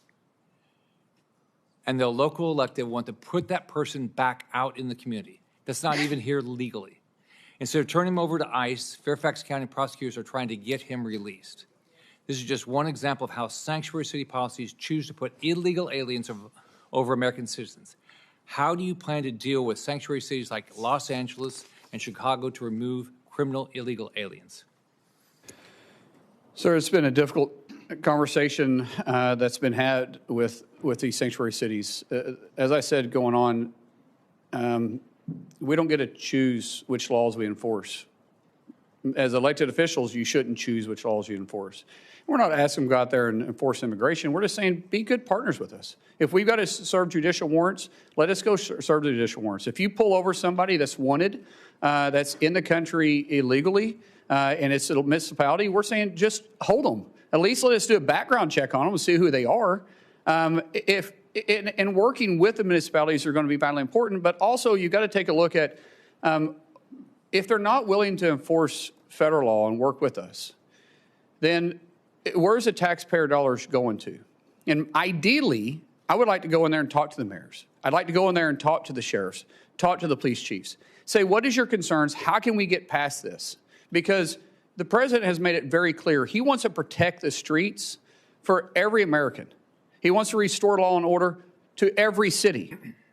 I don't think that should be controversial. But some people have for political purposes, or maybe they didn't like the tactics. Either way, I find it really hard to believe that law enforcement in those communities don't want to do their job. So maybe we sit down and we just work it out. It's like I tell my wife all the time. Sometimes when she gets mad at me, and I'm right, she's wrong, by the way, but sometimes when she gets mad at me, I have to apologize because I simply say, that was a joke, by the way, for everybody that's married. But I have to apologize, and sometimes I tell her, I said, honey, it's a misunderstanding. We still love each other. We still want the best for our family. And these law enforcement, and I would even say these mayors, they still love their community. They still love their cities. They still love this country. So maybe it's a misunderstanding we can work by. And I'm going to start with that. That's what I'm going to start with. If we have to do something different, then we will, but that's where I'm going to start at. It's a misunderstanding, but we're going to enforce the nation laws and make sure we protect everybody in their city and hopefully work with them and never work against them. Senator Mullin, as Secretary of Homeland Security, do you have any ability to ban funding to sanctuary cities that ignore the federal laws meant to make citizens' lives safer, but then turn around and ask for federal money for added protection? Sir, that would be a last option, but at the end of the day, taxpayer dollars have to be used for the right purposes. And if people are refusing to enforce the nation's laws, then I think it's really hard to justify why we're sending them taxpayer dollars that are coming out of Oklahoma or coming out of Florida or coming out of Kansas or Arkansas when they're making that decision. But I will say that is not going to be my first or second or even third approach, but that would be my last resort. Right. Congratulations on your nomination. Good luck. Thank you. Senator Fetterman. Thank you, Mr. Chairman. So, hello, Senator Mullin. Thank you for coming in today. So, Americans don't like chaos, you know. America definitely didn't like the kinds of chaos during the Biden administration at the border. You know, as a Democrat, I was alarmed that there were up to 300,000 encounters at our border once a month. And that puts that in perspective. That's the size of Pittsburgh showing up at our border.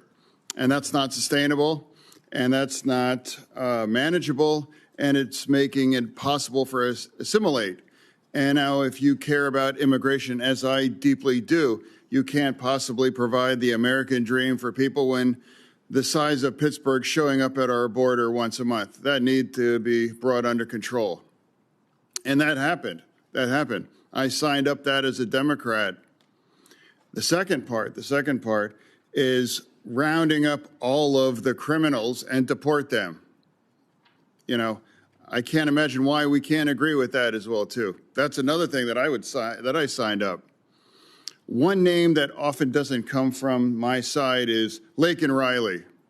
I agree for Renee Good, and I agree for Alex Petty, but I also deeply, deeply agree for Laken Riley and their family.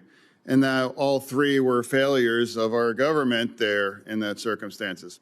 And as I was proud to be the co-sponsor of the Laken Riley bill, because we have to address that. Two things must be true here. We need to have a secure border, and we have to round up and deport every single criminal in our nation. I can't imagine why that's critical or controversial for anybody, you know. So I'm trying to find a way forward. And now you and I have had conversations on this, and that's your commitment to focus on those things. I believe that's effective, accurate, correct? Yes, sir. Yeah. And now another thing.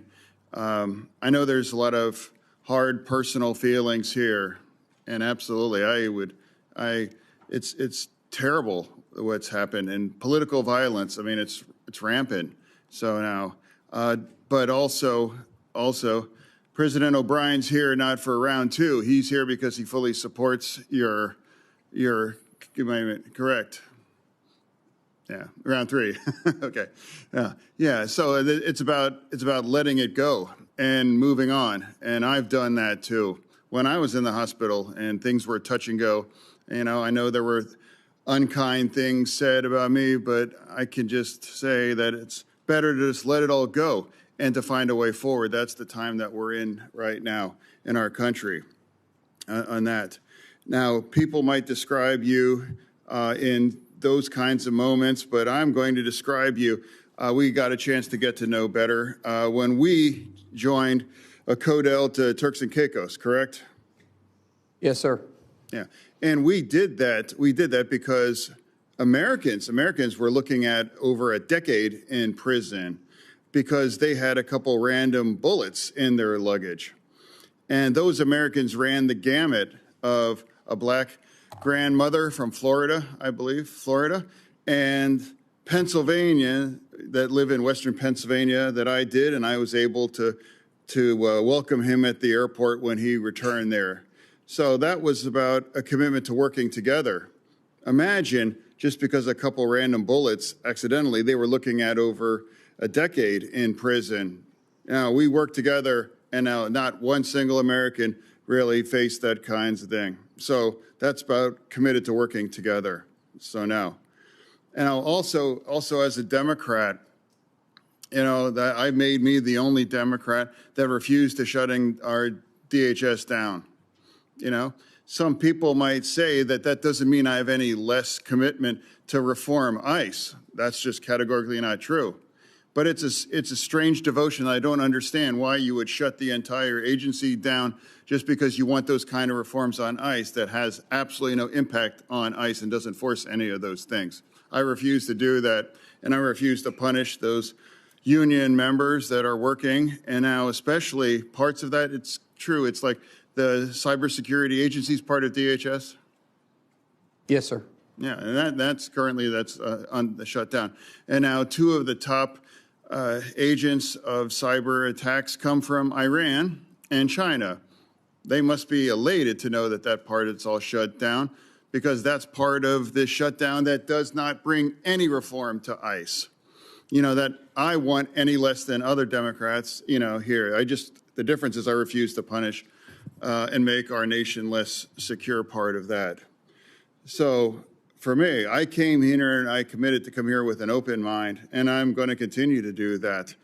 And it's not going to be about gotcha moments. For me, it's about just saying, my experience with you has been consistent kindness and professionalism. You know, the first time I met, it was you and your wife behind you when I was here at the orientation here in the Senate. And even before you got the call for the big job, you know, we were even discussing about getting together and having dinner as family. So that's an ongoing relationship, because that's also part of the fact here in this town, you got to get along and find a way to work together. And now we have to come at it and just let things go in the past for that. Finding a way forward, that's my responsibility to represent Pennsylvania. And for you, I just want to thank you for showing up. And now I'm going to engage, and I'm going to remain with an open mind throughout all this, as I made to my friend here. And I'm going to do that. So thank you for bringing your family here too. And I look forward to hearing for the rest of my colleagues' views on you. Chair. Thank you, Senator. Senator Ernst. Thank you, Mr. Chair. Thank you, Kristi, for being here as well.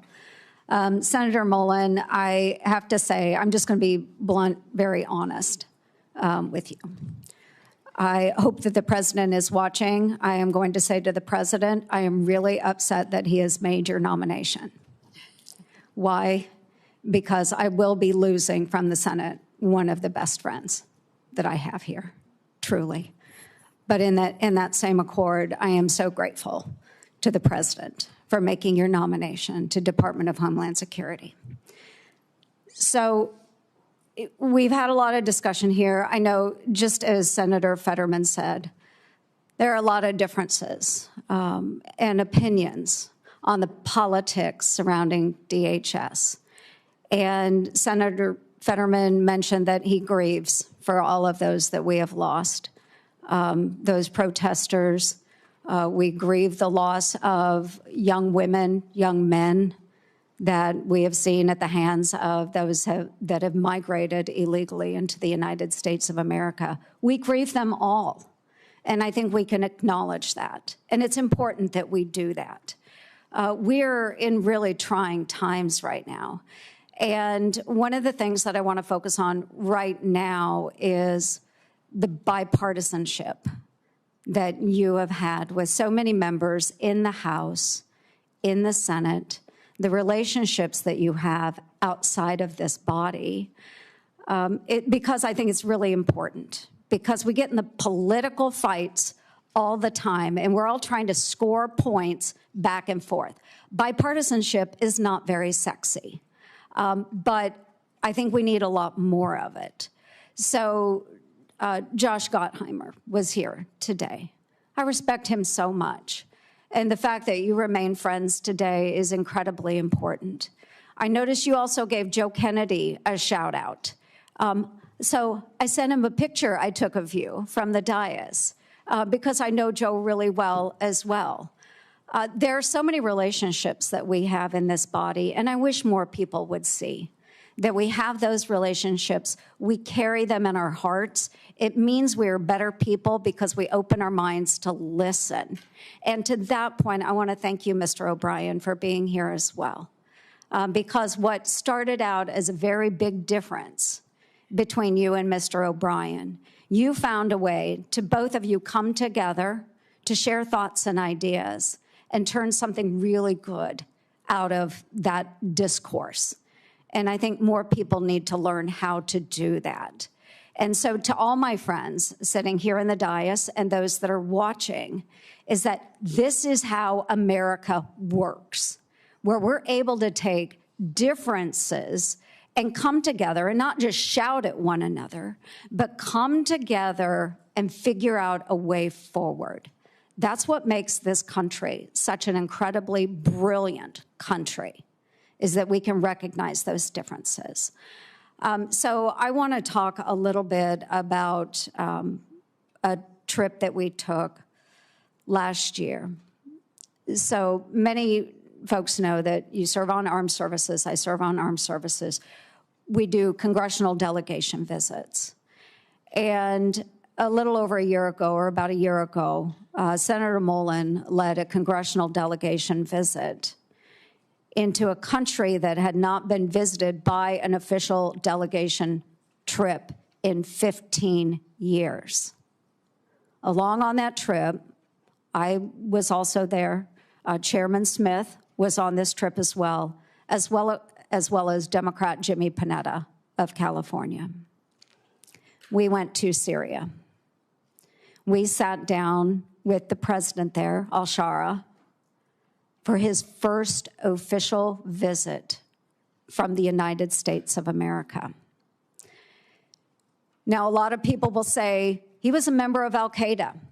What are you doing sitting down with somebody that was a member of al-Qaeda? It's the same reason we sit down with people that we have differences with, is to find a way forward.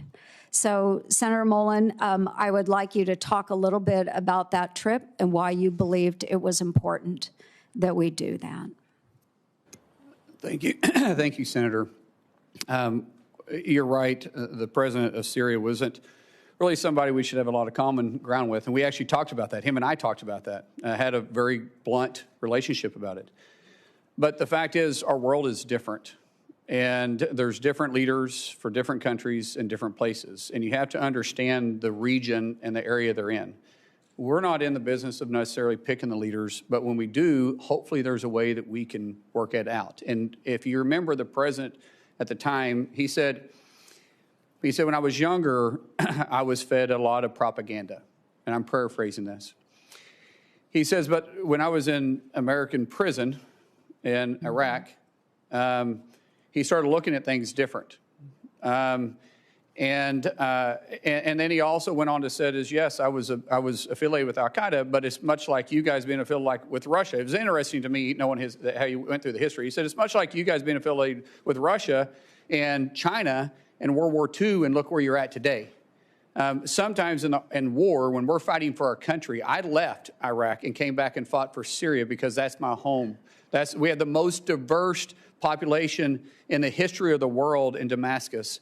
And I don't want the foreign influence. And after I got out, I realized my fight is for my country, not for this necessarily organization, but for me to get resources, for me to get fighters, for me to be able to fight for my country. And hopefully, even though he said openly, I never planned on being president of the country. I was just wanting to get my home back. I find myself here. And he was very open. He says, I have made mistakes. And I said, I've made mistakes too. And I said, we're not perfect, but if we can work together to be a trust but verified, he says, I want a relationship with the United States. I want to have that relationship.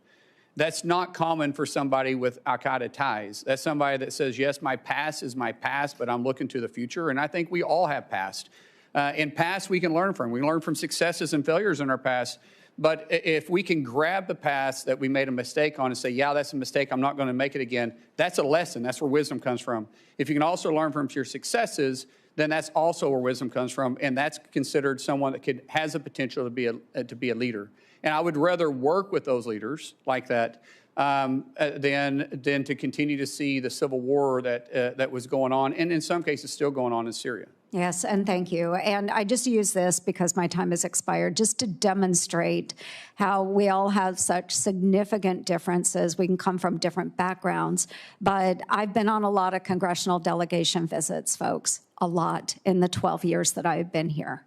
But to watch Senator Mullin lead this delegation and to be able to speak to someone that is far different than we are and bring our countries that closer together, I know that he will do that with every one of us serving in Congress. I know you will represent us very well. You will represent the administration very well. You will make our country safer. So thank you, Senator Mullin. Thank you, Kristi, very much for your friendship as well. Thank you, Mr. Chair. Senator Slotkin. Thank you.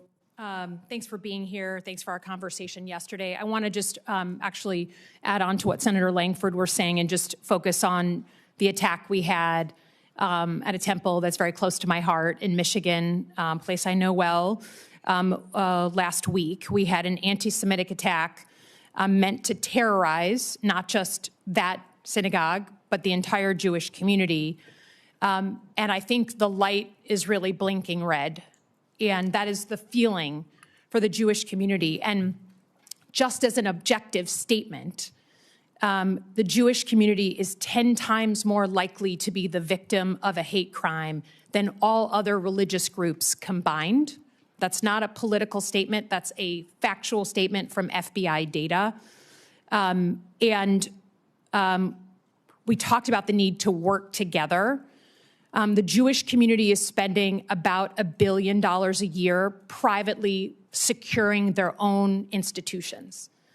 No religious group should have to spend that amount of money that could be going to lots of other things on their own security in the United States of America. So I would just ask your help in reforming the nonprofit security grant program so it's agile, so you don't have to like win the grant and then still do 100 pieces of paper, maybe even looking at a rapid reaction fund, but certainly asking for some sort of task force. You know, I'm thinking about the community in Australia that went to the Australian government, the Jewish community, and said, we're seeing just a real uptick in threats. We're terrified. And then we have Bondi Beach and a very horrible thing. So can we just agree in public, again, on a bipartisan basis, to sit together to reform this program and figure out how we manage to the threat, because we're not hitting it right now.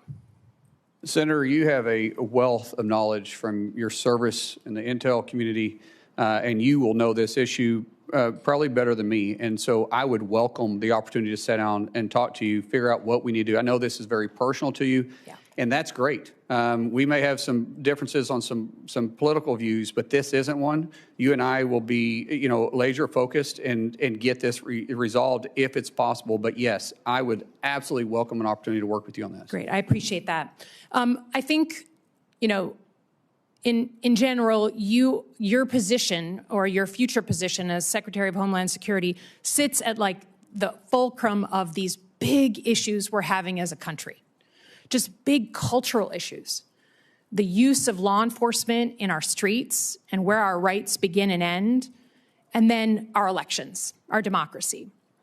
And given the importance of that, I think it's important that we state really clearly where you are on those two issues. I think first and foremost on the use of ICE. My state voted for Donald Trump in 2024.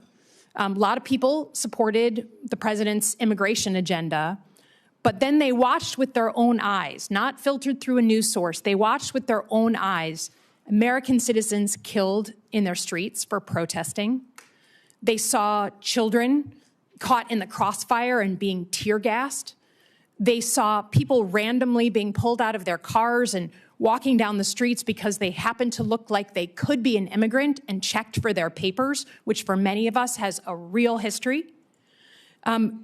They have seen law enforcement go into people's homes without a judicial warrant for a country that was invented because we were being oppressed by a foreign force that demanded entry into our homes.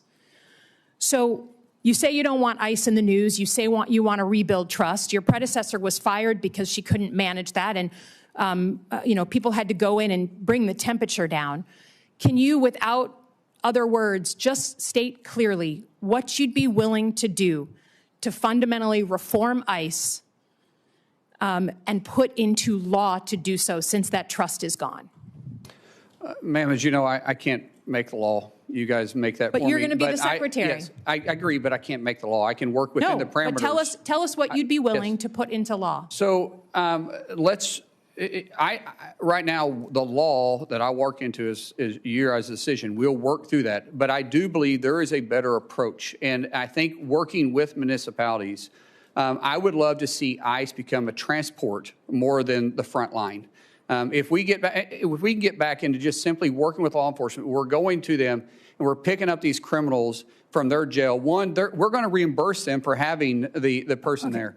And have partnership is vitally important. I don't think there needs to be a law to change that. I think I can work within what is there, but there's an approach that can happen. But we got to have partners. Yeah, I understand, but we're not going to agree to this here. But I would just say the ability, the trust is gone, and not just with Democrats. That's why we're here. That's why your predecessor was fired. And there needs to be fundamental reform of this law enforcement agency. And I think that the public writ large is crying out for that. Let me turn to elections. Senator, let me turn to elections. The Department of Homeland Security has the mandate since the Obama era for securing our election infrastructure. That's an important job, and you'll be secretary. The President has continued to say that he won the 2020 election, even though there's been 60 court cases saying the opposite. He has said he wants to federalize the elections. He has said name-check cities, including Detroit. He has said voting machines are inaccurate. He has said in the State of the Union, I was on the Senate floor, paraphrase that if his side doesn't win in November, then the elections were rigged, which is exactly what he said 8 months before the 2020 election. You have your own history. You did not certify the 2020 election. There are people at the Department of Homeland Security, 3 people specifically, who are well-known election deniers now running election security functions. Who won the 2020 election? Ma'am, we know that President Joe Biden was sworn into office. He was the president for the last 4 years. But I do believe won the election? My job as Department of Homeland Security Secretary will be to make sure that we assure that the elections are fair and people can trust them. Does the federal government run the elections process, or do states? It's very clear in the Constitution that the states control state elections, and then there is some federal oversight that's on it, but the federal government can set some standards. So if you're talking about the Save American Act, requiring you, which is within the Constitution, by the way, requiring individuals to be citizens of the United States, I don't think it's too much to ask somebody to prove they're a citizen of the United States. That's not what we're talking about. I'm talking about administering the elections. If you are Secretary of Homeland Security, do you feel you have the authority to put uniformed officers at polling locations in 2026? Ma'am, we said this in your office. The only reason why my officers would be there if there was a specific threat for them to be there, not for intimidation. And so I said even though we didn't need it during World War II, we didn't need it during Vietnam or the War on Terror, we never had to put uniformed military there. Now, you feel that there's going to be a reason that there's going to be an armed threat to the United States that you need to potentially be there? I can't sit there and guarantee hypothetically what threat would be and not. I'm not putting military. That's not within my privy. Uniformed officers. But if there is a threat, a specific threat, say it's in a Jewish community, and there is a threat that's specific to that polling area, then we will work with local law enforcement. There'll be a reason for us to be there, and it'll be known why we're there. I think the reason you're here and not Kristi Noem is because Americans trust their local law enforcement now way more than they trust ICE. So I would just say if we ever get to the point where you are being asked to put armed ICE officers at polling locations, we have lost the plot as a country. We have fundamentally lost it. And until I hear someone tell me that this man, President Trump, will actually allow us to have a free and fair election, there is zero trust here, and I cannot trust that he won't try and steal it. Again, I yield back. Senator Moody. Thank you, Mr. Chairman, and congratulations on your nomination. Congratulations to your family. I can't think of a better person at this moment in time to lead such an important agency. Talking about Americans trusting their local law enforcement, I think that is true. I think that's one of the reasons, as the Attorney General in Florida, I worked so closely with our law enforcement, our local law enforcement, to make sure we were triaging our resources and going after really bad people that wanted to harm our community in a way to make our state safer. And part of doing that is we supported them. We made sure that they had resources, they had more the support behind them, they knew that we had their backs. I'm proud that Florida was the first state to have every single county sign up to work with the federal government, because we were dealing with an unprecedented situation following the last administration where you had people working with radicals in that administration to destroy the border, roll out a welcome mat to everyone, and has left our nation reeling from an unprecedented surge of people we don't know who are here, many of which, before they even got here, had committed crimes and have committed crimes since. The way to recover and shore up our communities is to work with, in partnership, local law enforcement who have an expertise in their communities.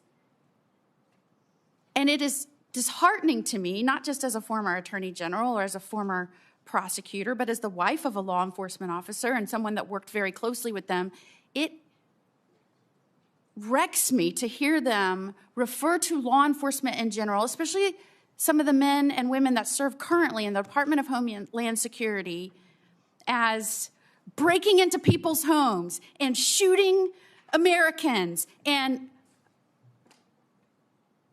I think we can all acknowledge that we want law enforcement to meet professional standards, to act with the public safety in mind, to comply with the law. But we do not have to disparage an entire profession of men and women who put their lives on the line for you and for everyone in this room, and said that they were going to dedicate their professional careers to stand on that line and put their safety behind yours. When President Trump got in office, so many of these states on the Democratic side said, I will never work with that man to come in and correct and rid the communities of people that are going to do it harm. We won't. In Minnesota, the first thing they said, I will never help that person. I won't lift a finger, the Attorney General said. So in Florida, where you have 67 out of 67 counties signing up, tell me what I can do to help you. In Minnesota, they had like 7 of 87. Does that surprise anyone? No, because their state leader said, we will not help you. We will not go after the most dangerous in our communities. Have at it. See how it goes. We won't lift a finger. And when the administration says we are dealing with an unprecedented situation, 11 to 20 million people, that's never happened in the history of our country, how do we do this? We need to make sure we're focusing on triaging and getting people out that we know may do harm to our communities. They're like, what are you talking about? You can't have quotas. They won't talk about the quotas where they said we're put to Border Patrol, push more and more and more and more in. However you need to do it. Don't tell us how we can stop this influx or this surge. Tell us how we can push more in. They won't talk about that. And they want to tell you about focusing on children that are here, that are now here. Yes, you need to do that. As somebody that has pushed to protecting children and fought against trafficking with law enforcement's help, yes, you need to do that. But I loved how you said, let's talk about the tens of thousands of children that the federal government helped traffic under the Biden administration that we lost. And when they were made aware of it, they ignored it. You will now have to take over an agency that is charged with cleaning up a disaster, a danger. The Biden administration did that. I cannot think of a better person, someone who acts passionately and fiercely fights for the people he loves, and someone who loves this country and thinks of other people before himself. I am telling you, in Congress, there are all kinds of personality types. But this man came up to me time and time again as the newest United States Senator and said, what can I do to help you? How can we make this place work? How can we get this done? And I look over the course of your life, you left school when your father got sick to go help your family business. That's the kind of person you are. The kind of person that stands up for every person in this office. That's the kind of person, passionate, fierce, a fighter, loyal. That's who I want now protecting this country at the head of the Department of Homeland Security. You said in your testimony, I'll fight for your family just as I fight for mine. Tell me about that personality trait and how you think that will help the Department of Homeland Security in this unprecedented time where the last administration, the last president of the United States, abandoned his role to secure this country. Tell me how you bring the personality and your character traits to this role. It's the way I was raised. It's the way my dad raised us, the way my mom raised us, the way they were raised. We love this country. I mean, think about it. I'm getting to live the American dream. You're telling me a kid from Westville, Oklahoma with a speech impediment would ever be able to be here? That only happens in America. Only in America. And we all probably have the same type of dreams because none of us have royal blood. Maybe some of your parents might have served in public office or not. Mine most certainly did not. And the fact that I'm here, my goodness, that's why people want to come to our country, because they want the American dream. And I want everybody to have the same opportunity that I have, but we have to secure the homeland. We have to make sure that they feel safe stepping out and being in the public eye. We got to make sure that people can have a peace of mind and trust our government. And right now there's a mistrust in our government. I think we have an opportunity to maybe work on that. I meant it when I say that I hope in 6 months we're not. I can't guarantee it because the news choose what they're going to run, but I hope that I'm not on the news every 6 months or 6 months from now every day.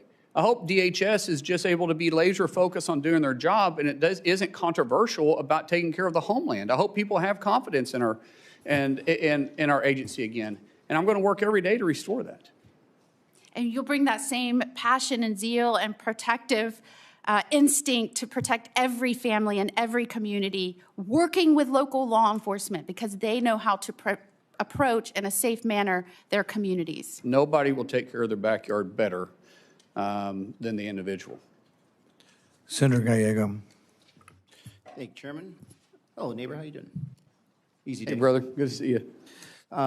So, some very specific questions. What is the primary mission of Homeland Security investigations? From the IG or from us? I'm sorry, from Homeland Security Department. There's HSI is within Homeland Security. What is their primary mission? Well, it's not a trick question either. No, I understand that. And every agency, sir, we have specific missions that we are targeted to look at our aspect of protecting the homeland. And different directions have different paths. And in different agencies, region-wide, there are 22 of them there. We all need to be in the same boat, row in the same direction, working for one common goal. And as I said, that's protect the homeland, bring peace of mind, and secure the confidence of the American people. Okay, so HSI, and being from Arizona, we're very familiar with CBP, ICE, and HSI. HSI specifically is very important because they specialize in dealing with human trafficking, human smuggling, counterfeit, bank fraud, things of that nature. Actually, I have a lot of friends that have worked for them forever. The reason I bring this up is because there is confirmed reports that the Secretary of Homeland Security has ordered HSI agents, pull them off what I just told you were very important missions, to go to Arizona and investigate the 2020 election results, right? That's a very big concern of mine because these agents should be doing the work they're doing. A lot of them already are, field ICE agents instead of actually doing these long-term investigations. But now they're not even doing the ICE enforcement. They're literally going back and looking into conspiracy theories. So, for my experience and seeing you both on the House and the Senate, do you believe that Joe Biden won Arizona in the 2020 presidential election? The reason I ask is because, again, you're potentially deploying HSI agents to Arizona to check a result using our taxpayer dollars to follow up on a conspiracy theory. Sir, I'm not familiar with what the former secretary did here, and nor am I here to debate what happened in 2020. I do know that there's an opportunity to look at 2020 and make sure that anything that went wrong we can fix moving forward, because what we wanted to make sure is that in the next election, be it the midterms or in 2028, the American people trust our election system. Trust is vitally, vitally important. I want to always look at past mistakes and past successes, because I've addressed this multiple times, and I know everybody's busy here, and I know you didn't get to hear me earlier.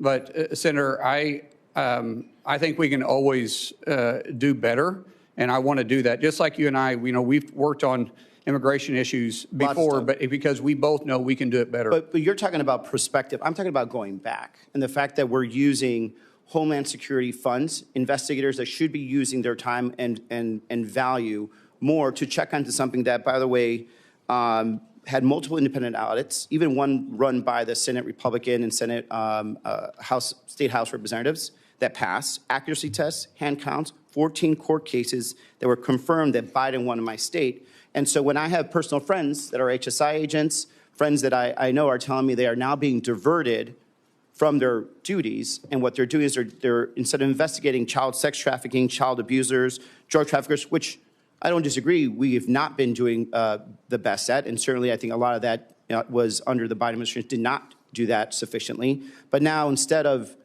it not being done, now we have the opposite, where some of these best trained people are being ordered by somebody within the chain of command of the White House, which I get to question later, to go investigate this false this false conspiracy theory, right? And like, as much as, for me, a concern of mine, because, I do know you very personally, and we got into work together. I think you're an upstanding guy, and I reject this idea that you're not qualified for this job 100%.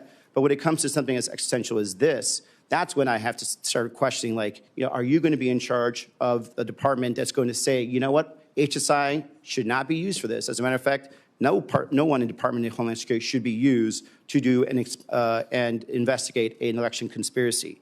So that's, what I want to communicate on this. Like, I really urge you just to end the investigation. There's no reason why we need to go relegating back to 2020.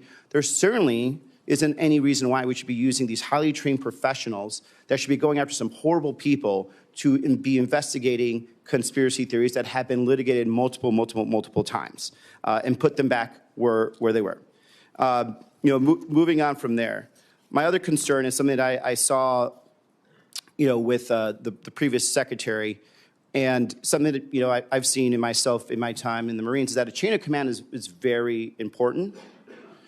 I don't believe there was a real chain of command that was in the Secretary of Homeland Security. And when I say that, it's because I think Stephen Miller was the person who was actually calling the shots there, and you could see the results of what occurred. You had men and women in ICE and CBP that felt that they were unaccountable, talking to actual ICE and CBP agents from Arizona that got deployed to Minnesota. They don't know who really was in their chain of command. They didn't have operational orders. A lot of them did not understand, how to actually engage with the public at all. And when there was a point of who is responsible for making decisions, they could not figure out if it was Miller or if it was Secretary Noem and her deputies. They couldn't figure out if there were quotas versus there are quotas. Now we know that there are quotas. This is the problem. Is like, I want to make sure that if you're there, you're in charge and not Stephen Miller. Sir, the President has nominated me to be Secretary of Homeland, and I'll take full responsibility for that. Chain of command is important. I believe in empowering people to make decisions, but I will still be talking to the President on a regular basis. And any policy that is within my realm of authority that you guys give us, if the President wants us to look at it, we'll look at it, because I serve at his discretion. Yeah. One thing I don't know if it's been mentioned here, you probably would be the only second Native American in the history of the country to be a cabinet member, which I appreciate. And you know that I also do a lot of work with our Native American communities, the 22 federally recognized tribes in Arizona. And the one concern I also have is that when it comes to building some of these installations on the border, there has been very, very little to no tribal consultation, especially with some of our border tribes, the Total Odom Nation, where we are building walls in areas that doesn't have much like ESL. So I have problems with the English once in a while too. There's a border wall that is going through tribal land that is in very sacred land that is not crossed and used significantly by human smugglers. it's important that DHS actually speak to these communities. They actually have programs that they do where they actually are working with DHS and local law enforcement to stop illegal smuggling, called Shadow Wolf program that DHS supports.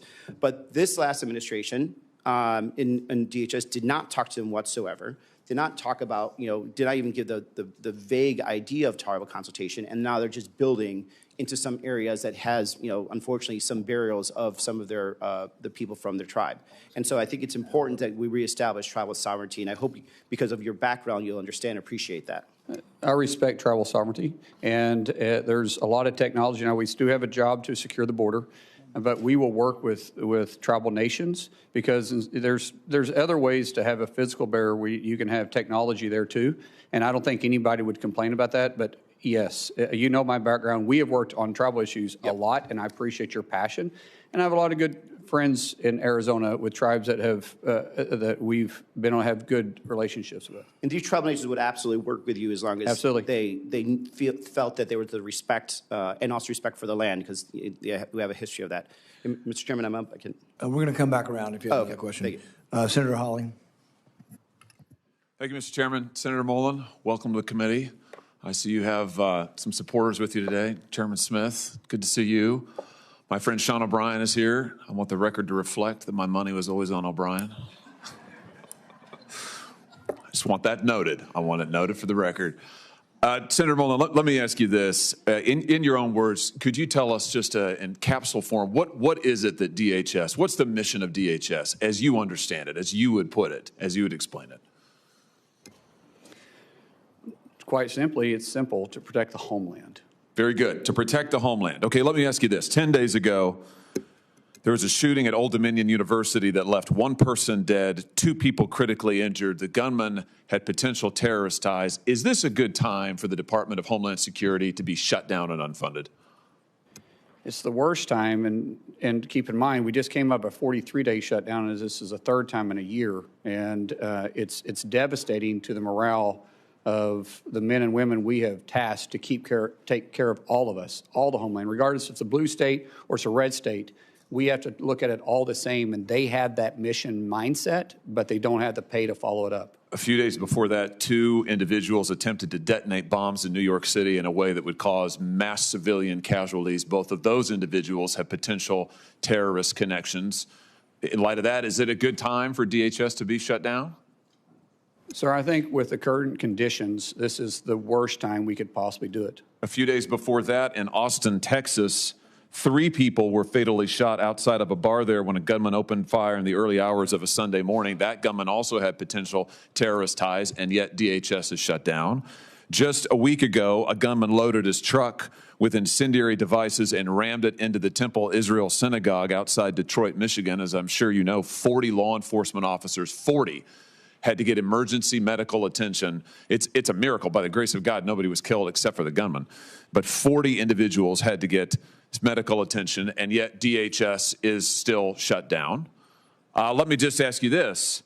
Law enforcement dangers. I think I've got a poster that'll go up behind me here. In the last year alone, we have seen an 8,000% increase in death threats to law enforcement, a 1,300% increase in assaults, a 124% increase in vehicular attacks using a vehicle, against a CBP law enforcement. Now, in light of this, is it a good time for DHS to be shut down? Sir, it's a horrible time. Let's talk about children. Let's talk about the dangers to children. The National Center for Missing and Exploited Children estimates that there are 20.5 million reports of suspected online and child exploitation. That includes almost 20 million reports of child pornography, 546,300 reports of online enticement of children for sexual acts, and 27,000 reports of child sex trafficking. Is it a good time for DHS to be shut down? No, sir. Let me ask you if you've seen this poster that I'm about to put behind me. Have you ever seen this before, Senator? I don't believe so. There's no reason you should have. I was introduced to this material by Tim Tebow, the Heisman Trophy winner, who now spends a lot of his time trying to help work with child victims of sex abuse.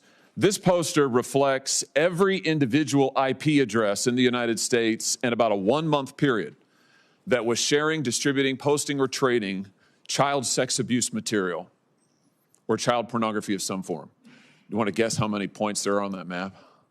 It makes me sick. I have no idea. 338,000. That's just a 1-month period. Now, can you see any blue dots on that map, Senator Mullin? Yes, sir. Yeah, there's very, you got better eyes than I do. I mean, there's like very few of them. I'd be surprised if anybody in the audience could see them. The blue dots are the number of investigations that are open. Look at the red dots, 338,000. Look at the blue dots, you can hardly see them. Why would that be? Because in the best of times, the Department of Homeland Security has only 10 HSI agents who are fully dedicated to doing this. It's all Congress has given you, 10. Right now, none of those are funded. Is this a good time for the Department of Homeland Security to be shut down? I think any parent can look at that and it makes you sick, especially with teenage daughters like myself. That's scary. We have to focus on this. It's very scary. That's exactly right. I'm glad to hear you say that. The Biden administration and your predecessor in this role, Alejandro Mayorkas, lost track of 450,000 children who were trafficked across our border over a 4-year period. 450,000 children. It's the biggest child trafficking ring that was set up under the last administration in the history of this country. The president has been doing a tremendous job. They found in the last year over 145,000 of them. That leaves almost 300,000 who are still missing. And yet, the Department of Homeland Security is unfunded and shut down. Let me just ask you again, does it seem like a good time for that? No, sir. Let's talk a little bit about the challenges that are being faced by people across the country who are facing natural disasters, as we have in my home state of Missouri. We had major tornadoes rip through Missouri last spring, all across the state, particularly concentrated in the eastern part of the state, the St. Louis area, southeast Missouri. We have thousands of people who are without power, who lost their homes, many who were injured. We have had much disaster aid approved by FEMA, but we're still waiting for some of that aid to get to us. And now FEMA is shut down. So I've got thousands of people in Missouri who are awaiting the aid that the president has approved, by the way, and that FEMA has approved, but that's in the process of coming to the state. I've got probably hundreds of people who are not able to go back to their homes and who are applying for individual assistance that hasn't yet been processed by FEMA. And now they're being told, well, sorry, there's nothing we can do because FEMA's shut down. Does this seem like a good time for DHS and FEMA to be shut down? No, sir. In any airport in the country right now, if you go and look, you will find hours, backups of 4 and 5 hours. You'll find TSA agents. You alluded to this earlier, Senator. Over 10% of TSA agents now are not able to come to the job. Why? Because they make on average $45,000 a year. They can't afford their rent. They can't afford to buy groceries for their kids. They've missed now 2 paychecks. This is endangering the security of our flyers. It's endangering the security of our airports. This is a terrible time for DHS to be shut down. Here's my point. Whether we're talking about children who are missing, whether we're talking about the situation against our law enforcement officers, whether we're talking about the dangers to the homeland, we are involved in a major conflict overseas. This nation's homeland needs to be secured, and yet my friends across the aisle have shut down the Department of Homeland Security. They have defunded every agency we just talked about, and I just want to ask them, how long is it going to take? How long are these children going to have to wait in exploitation? How many more are going to have to go missing? How many TSA agents are going to be able to afford to put food on the table for their children? How long are the people of St. Louis and southeast Missouri going to have to wait to get back into their homes before we can finally have a vote to reopen the Department of Homeland Security? It is long past time. I welcome your nomination. You're going to be a terrific leader of Homeland Security. I can't wait to see you there. But it's time for this Congress to do its job and fund DHS and protect the homeland of the United States of America. Thank you, Mr. Chairman. All right, thanks, everybody. We are going to do another round of questions. I want to let anybody ask a question that wants to ask a question, but I really don't want to give everybody 7 more minutes. I want to kind of keep it to pressing questions. We'll start on the Republican side. Does somebody have a pressing question they didn't get to ask or would like to ask? I'll use back. Anybody else? Senator Ernst. Yes, thank you. Again, Senator Mullin, I truly appreciate you being here. And I do want to ask some questions. I do want to follow up. So many people have pointed out the various departments that exist and are not being funded under DHS. So we have a really, really significant anniversary coming up this year. So most people will think it's our nation's 250th, which is extraordinary. But the other significant anniversary that has impacted so many of us, especially those of us that have served in uniform, significant anniversary, the 25th year of September 11th, 2001. So right now, we are currently in our 32nd day of the Department of Homeland Security being shut down. We have men and women serving in TSA, in FEMA, in the Coast Guard, Secret Service, in the Cybersecurity and Infrastructure Security Agency, all of them under DHS, not being funded. Now, I just heard in the first round of questions, one of my colleagues on the left say, this has nothing to do with ICE. They are funded. If it has nothing to do with ICE, why are we not funding these agencies that protect Americans? Especially as we're coming up on the 25th anniversary of September 11th this fall. It's a significant anniversary. I hope never to repeat it. But the fact of the matter is that there is a greater possibility of September 11th happening all over again because we are not properly funding the men and women that protect our homeland. So I don't want to hear folks say it has nothing to do with ICE, because I do believe when we get into the politics of this, it is about ICE. It is about ICE.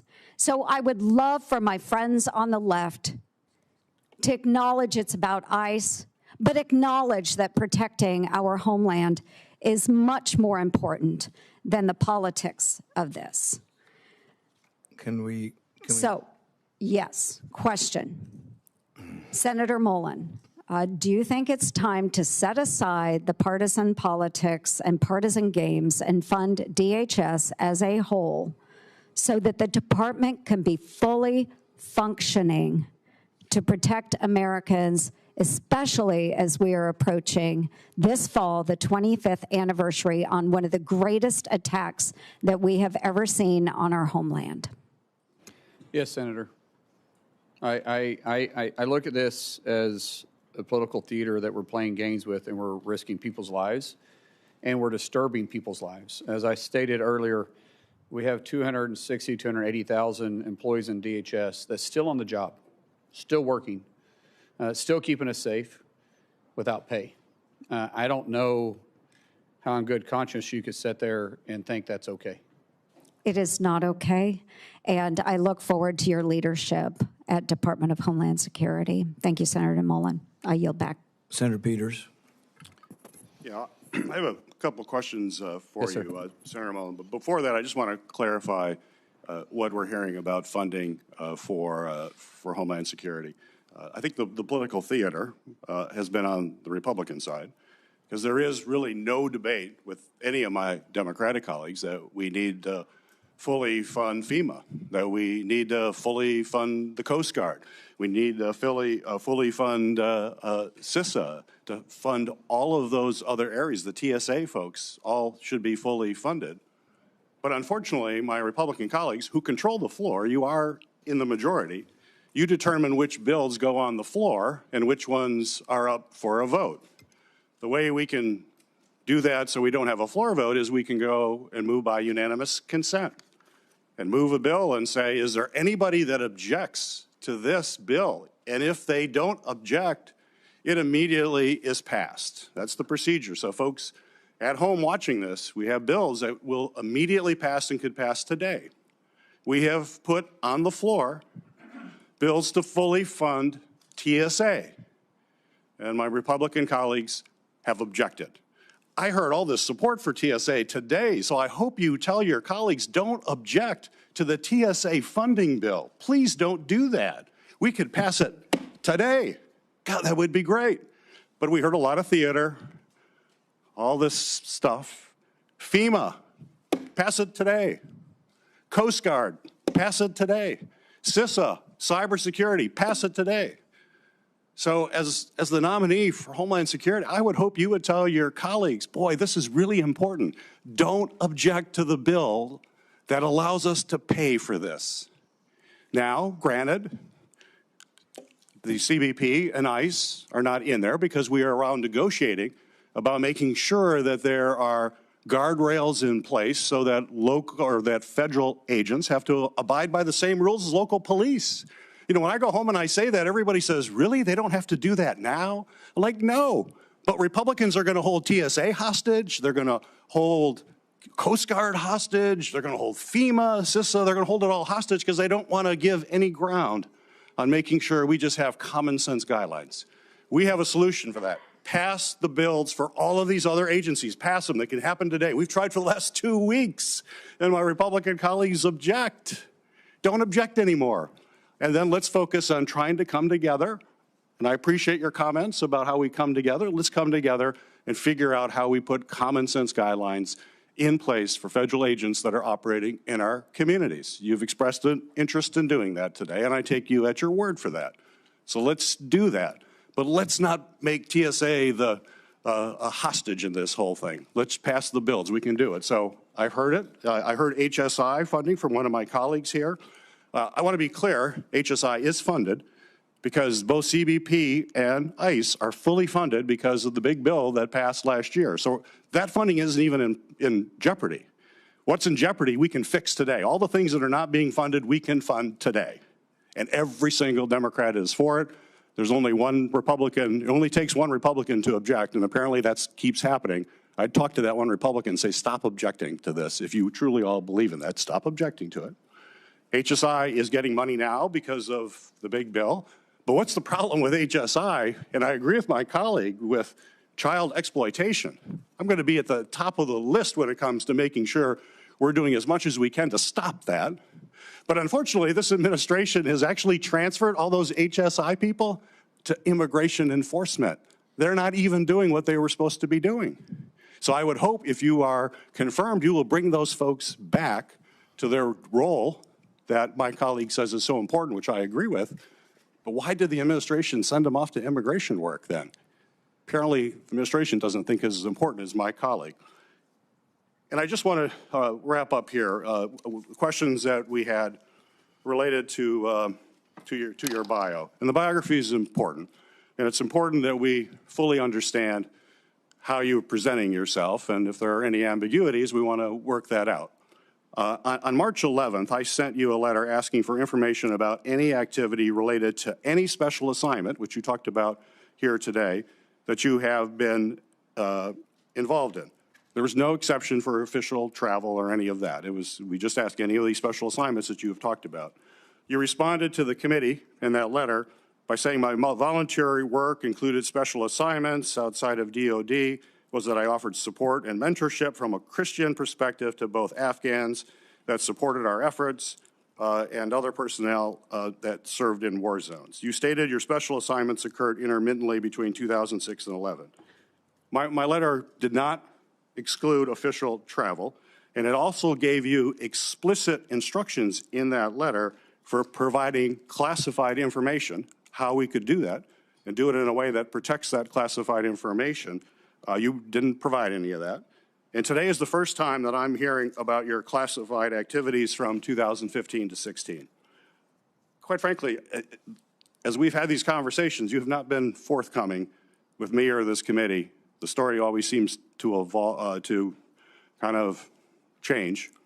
And as you know, candor, honesty, transparency are absolutely critical, particularly at this time to try to build trust as the Secretary of Homeland Security. So we have to clear this up. We feel pretty strongly we have to understand exactly what this is, especially with all your public comments that have raised a lot of questions. We've checked. The SCIF is available.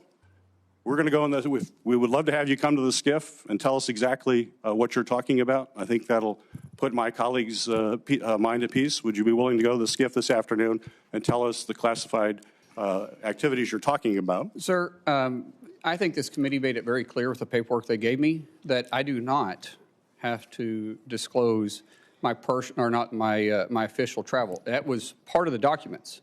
And it went over 2 or 3 times. I complied with exactly what the committee said. And there is no statement for, or no area for mission work and mentorship. That was a volunteer basis that I did on my own time. And it was very specific over and over again that you don't have to claim official travel. We want to know what this supposed classified work was. We have real questions about it. I asked the FBI yesterday, I said, and if someone had appeared in any classified document, any document, would that be in this report? And they said yes. I said, well, I don't see anything for Senator Mullin. Why is that? They said nothing showed up. We queried the Department of State, the Department of Defense, other intel folks. So you're in no classified document that the federal government has, according to the FBI, and yet you're telling me you did all this classified work. I don't understand how that recognizes. Sir, I didn't say all. I was very clear with what I said. I get what you're trying to get to here, and that's fine. But I complied with everything the document said, and it was official travel, and it was a classified trip. Well, let me just chime in on this. I've agreed this is the fastest hearing anyone's ever had. This will be the fastest vote anyone's ever had. And that's despite my qualms and problems with your nomination. And I'm willing to do that. But when the FBI came to my office, I asked them if you had done any kind of work for the CIA, the DOD, or any other. I haven't. Let me finish. Any of these kind of agencies or any kind of classified work. And they said the way it works is you would have a separate folder if you'd been involved in classified missions somewhere, and we would get to see the folder, and then we wouldn't talk about it. We would look at it privately, and we would know what you're referring to.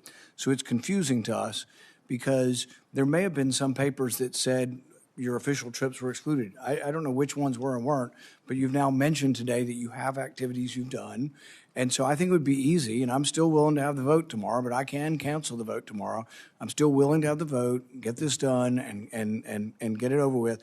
But I think that just to make clear, and it doesn't sound like it's a secret you're too concerned about divulging, if you would to spend an hour and go to the SCIF or 30 minutes and just tell both the ranking member and the other, and it would be private and it won't be revealed, I think it would get this over with and we wouldn't have a complaint about going ahead with the vote tomorrow. I have no issue with that if you guys get cleared on it, because way my understanding was there was only 4 people read in it, and it was a special program inside the House.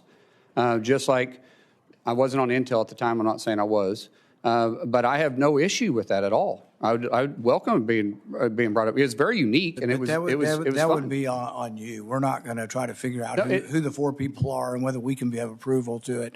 And I don't. But if you're doing something that important, really, it probably ought to be revealed and discussed in a classified manner. Senator, or Chairman, it's not on me to. I don't have the authority to do that. This is why I said I was very clear. Sorry that I never talked specific dates or locations on this, and so I have zero issue with talking about it. But do it this afternoon. I don't have clearance to talk about this afternoon. I don't. It's not me to release. This is a legislative program. This is a program that Congress assigned you to. Yes, this was within my official duties. Who assigned it to you? Sir, that's not for me to talk to you about on this. I'm sorry. This is a classified. This isn't a classified setting. I'm sorry. I'm not trying to be ugly. You know how classified situations work. Which agency classified it? It wasn't an agency. It was done here. Well, in the House on the time. The House classified it. I'm assuming. I wasn't on Intel. We're just not really aware of how the House classifies things. I have no idea. I know every time we spoke about this, we had to go to the SCIF and visit about it. But I know there was a paper that I had to sign before it even started, and I may be wrong. There may be more than 4, but I know it was only me and 3 other people that ever discussed So it. secret that we can't know about it. I would think that there'd be some paperwork in the SCIF that they should show us saying, this is so top secret and this was made classified. I have no problem. You're welcome to go to the House. This started in 2015. It ended in little late in 2016. I have nothing to hide on this. This is too easy. I would really enjoy sitting there and having a conversation with you because I don't want you to have a question my character on this. So that's very simple for me, but I can't make that authorization. You guys know that. Well, it's a little difficult for us to go ask about a program that has no name, and we have nobody that we know to talk to about it. So I don't know how we would begin doing this without your cooperation. But I'm if you willing do to it, cooperate. I'm willing to hold the vote tomorrow, but you brought this up, that you were on a super secret mission that you can't tell us No, about. I did not say super secret, sir. I said it was classified. That only 4 Only people 4 people about it. know? That's Well, pretty secret. I only know if there was 4 people. There was maybe more people that understood it, but I know there was only 3 people plus me that was ever in the meeting. And so as far as I'm concerned, only 4 people was read in on this. So did this you were on the Intel committee? No, not at the time. No, sir. I was on the Intel committee after that. What committee were you on at the time? You got to think about 10 years ago. Energy and Commerce. So it was an energy and commerce top secret effort. Senator, I'm just asking. I know what I'm getting upset about a little bit here is that your tone that you're saying that in a condescending way. I did what I was asked I'm to trying do. to find out who we would talk to. Sir, I've told you exactly what happened here. I was not required to disclose this on any official travel. Your documents are very, very clear on that. So I don't know what else you want me to say. You said you can go find out. Go find out. And then when you guys say it's good for me to talk to you, I'll be happy to talk to you about it. I can't talk specifics. If you want to talk about in general ideas, let's go down and talk in the SCIF. I'm okay with that. But I can't get into the necessary specifics or who made the decision to do it. But I can talk in general, and I'll be very, very glad to do that with you. And even Senator Langford, I know, is on Intel. He can come down with us and visit with us about it. No issues with that at all. Perfectly clear and okay with it. But it's not for me to release this. So if you guys want to do that, we can leave here, go down there and talk about it. Did this mission involve exchange of fire? It wasn't a mission. It was an official travel with specific deals or for specific fact finding, just like any official travel is, that they wanted clarification on. And so, like I said, be happy to talk to you about it if you guys want to. And it was in a conflict zone? Sir, once again, I'm not talking about specific details or dates because we've revealed that this was a classified situation. Now I'm not going to talk about because anything I've talked about in the past wasn't referencing any of this, but I'm definitely not going to get into it now. It's talking about specific dates or details. We would have no way of exploring this unless you were willing to cooperate on. I don't know, Chairman. I don't know what else you said. What else you want me to do? I said I will go down there and talk about this with you in a SCIF, but I can't give the specific There's no details. reason to think that somehow we're not qualified to look at classified information. Yeah. And so the thing is we would. There is a lot of programs out there, Chairman, that you know is based on a need to know. Right. And maybe you can talk to Senator Langford about this too. Senator Langford, would you like to talk about? I'm glad to jump in. This feels, as my mom used to say, a mountain out of a molehill, where he is offered over and over and over again to say, let's get into a classified setting. I just left the worldwide threats hearing where I had to run over to be able to run back there. And meeting with all the folks there were several questions that I asked there that they gave me a partial answer and said, I'll give you the rest of this answer in a SCIF. And everybody goes, oh, okay, I get that. Because there are some things that are sources, methods, or actions that we're all keenly aware of on this. And I don't know what else he could say at this point other than let's get into SCIF and let's actually talk about this. Why don't we start with that initial meeting and see how that goes? Yeah, we'll have an initial meeting. Yeah. That's what we asked for, Senator. Yeah. He said he couldn't do that because he wasn't authorized to. No, I did say that. I said I can't give you all the details to it because it's not for me to release it, but I can talk to you in general about it, but not in this setting. Yeah, and let's get the information out and be able to talk it through and be able to find out what this is. All of us have been in classified settings before. Let's try to get it done this afternoon so we can. I'm available right after this. So if we're, Senator or Chairman, if you want to, we can leave from here and go straight there. Yeah, and let's try to get the hearing finished. So I really want to let's try no more speeches back and forth on all the ICE stuff if we can. If you kind of just conclude that one, can I come back to you in a minute? Sure. All right. Senator Hassel, let's try to get off of funding ICE and stuff. Let's just try to stick to the nomination for now. I appreciate that, Mr. Chair. I do have to take a moment because during my first round of questions, I discussed the current impasse we find ourselves in over ICE reforms and DHS funding, and I didn't speak clearly, so I just do need to clarify my comments now. ICE already has significant funding right now for the President's budget bill, from the President's budget bill last summer, which provided the agency with several times more money than its annual budget and gave ICE broad discretion about how to use that money. That means that the partial shutdown that we have right now has nothing to do with whether ICE has the usual levels of funding it needs to operate, since the agency already has many times its annual budget. It's about, instead, the need for policy reforms to help ensure that ICE operates using the same kind of standards that state and local law enforcement in New Hampshire and around the country uphold every single day. Now, Senator Fetterman was right earlier when he pointed out that this shutdown is impacting other parts of DHS that handle cybersecurity and transportation security and other critical functions. We need to resolve it right now, and as Senator Peters just described, we have been pushing to do that in the ways that the minority can. We need to reach agreement on ICE policy reforms or by funding the rest of the department while we continue to negotiate on those reforms, something I strongly support, but unfortunately Republicans have blocked. The reforms to ICE are critical. DHS is supposed to be prioritizing the removal of dangerous and violent criminals. Instead, we've seen DHS agents assault and even kill American citizens while wearing masks, seeming without accountability. So now this is the question. Senator, if a masked ICE or other DHS agent kills an American citizen, should local law enforcement be allowed to investigate and hold that agent accountable?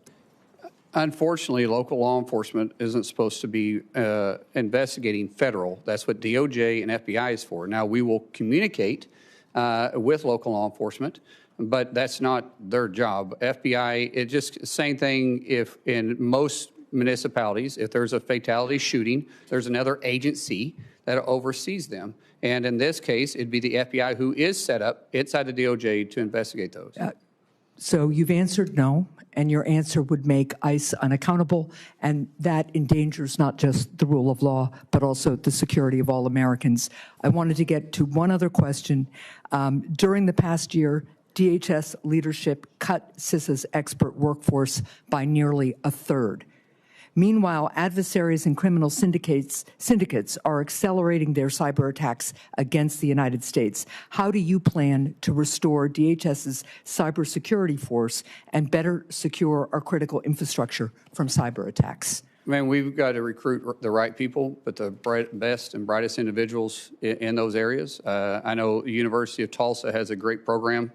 But recruiting individuals that want to be there, that want to deliver the mission is vitally important, and so we will work to make sure that happens. So you agree we need to add people back into CISA and pursue this critical function, and they need to be nonpartisan experts with experience and commitment to the safety and security of our country, wherever that leads them. No one in the Homeland should be looking at this from a bipartisan perspective. Now, if you want me to talk about staffing numbers, I don't know what the mission requires, but we'll be staffed adequately if we can find the right people to staff our and to make sure that we're mission capable. Okay. Thank you, Mr. Chair. Out of respect for your desire to move things along, I will submit for the record a question on non-intrusive imaging at the border. It's supposed to be ready to do for every vehicle entering the United States, especially to detect fentanyl. And I'd like your answer on that and a couple of other questions as well, but I'll submit those for the record. Thank you. Without objection. Senator Langford. Thank you. We talked before about just trying to get information on time and such. In the transition that happened between the Biden administration and the Trump administration, data fell behind, and it fell really behind. It was one of my complaints that I had with Mayorkas that was sometimes 2 or 3 weeks late on releasing normal data information, just how many encounters were happening at the border, how many arrests, some of those things on it. Last year, it wasn't weeks late, it was months and months and months late on getting data out. DHS has a really good story to tell. There's a lot of good things that are happening there, but my concern is that social media and some of the examples are coming out to tell the story, and DHS is not able to actually tell the story. And quite frankly, we've asked DHS several times, hey, give us more information, more data on this. One of the things I'd love to know is just that you've been one of us for a long time in this. You know the importance of oversight and what that means on this, to be able to get data to members of Congress and to the American people. And so quite frankly, we can see the story as well. So I'm not asking for a pledge because I already know your heart on that, but want to just be able to open that up on how we can actually get more data and information. Our Ledge Affairs Department, I'm going to stand up and make sure that we're communicating and getting the information you need. It's not going to be fixed overnight, but it does frustrate me as a former member of the House and definitely a current member in the Senate that when we make a request, it's not seen. Now, there is a difference between making actual requests because you're wanting to get to a solution versus harassment. Badgering people. Yes, there is a tremendous amount that happens. Both sides play the games, and I'm just not going to play that game. I'll work with any senator, I'll work with any committee to make sure that we are getting the information you need to do your job.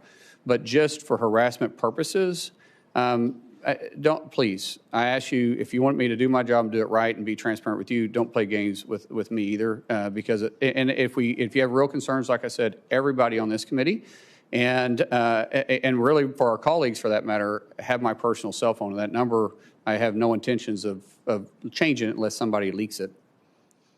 Yeah, hopefully that wouldn't occur on it. One other quick question on this. Ali Mayorkas, when he sat at that desk before, he and I had a lot of conversations about what they called, was labeled the special interest aliens.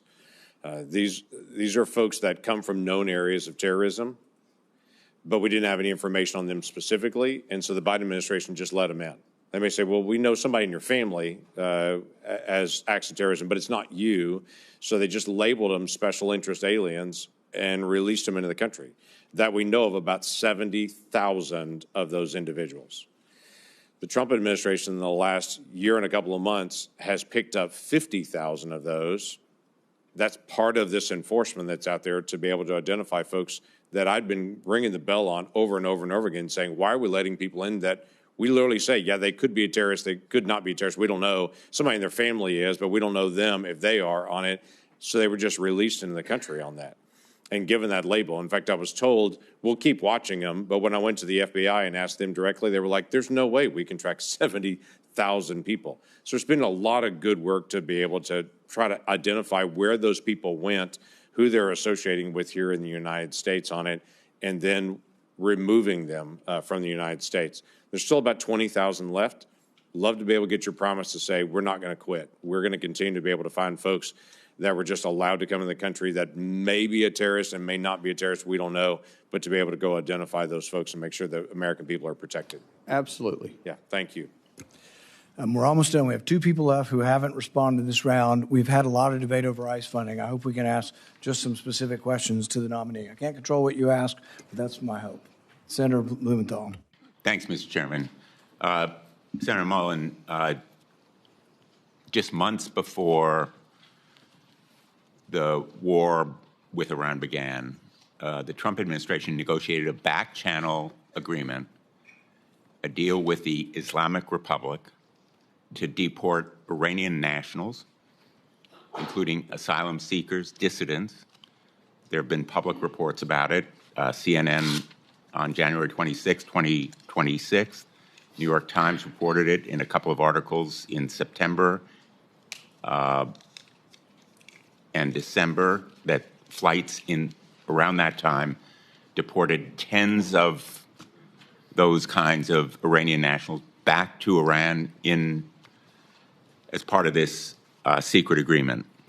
I want to tell you about one husband and wife, Christian converts from Islam, who were sentenced in absentia to 9 and 11-year sentences by the Islamic Republic. They fled to the United States seeking asylum, but they were detained by ICE on arrival. The wife was deported.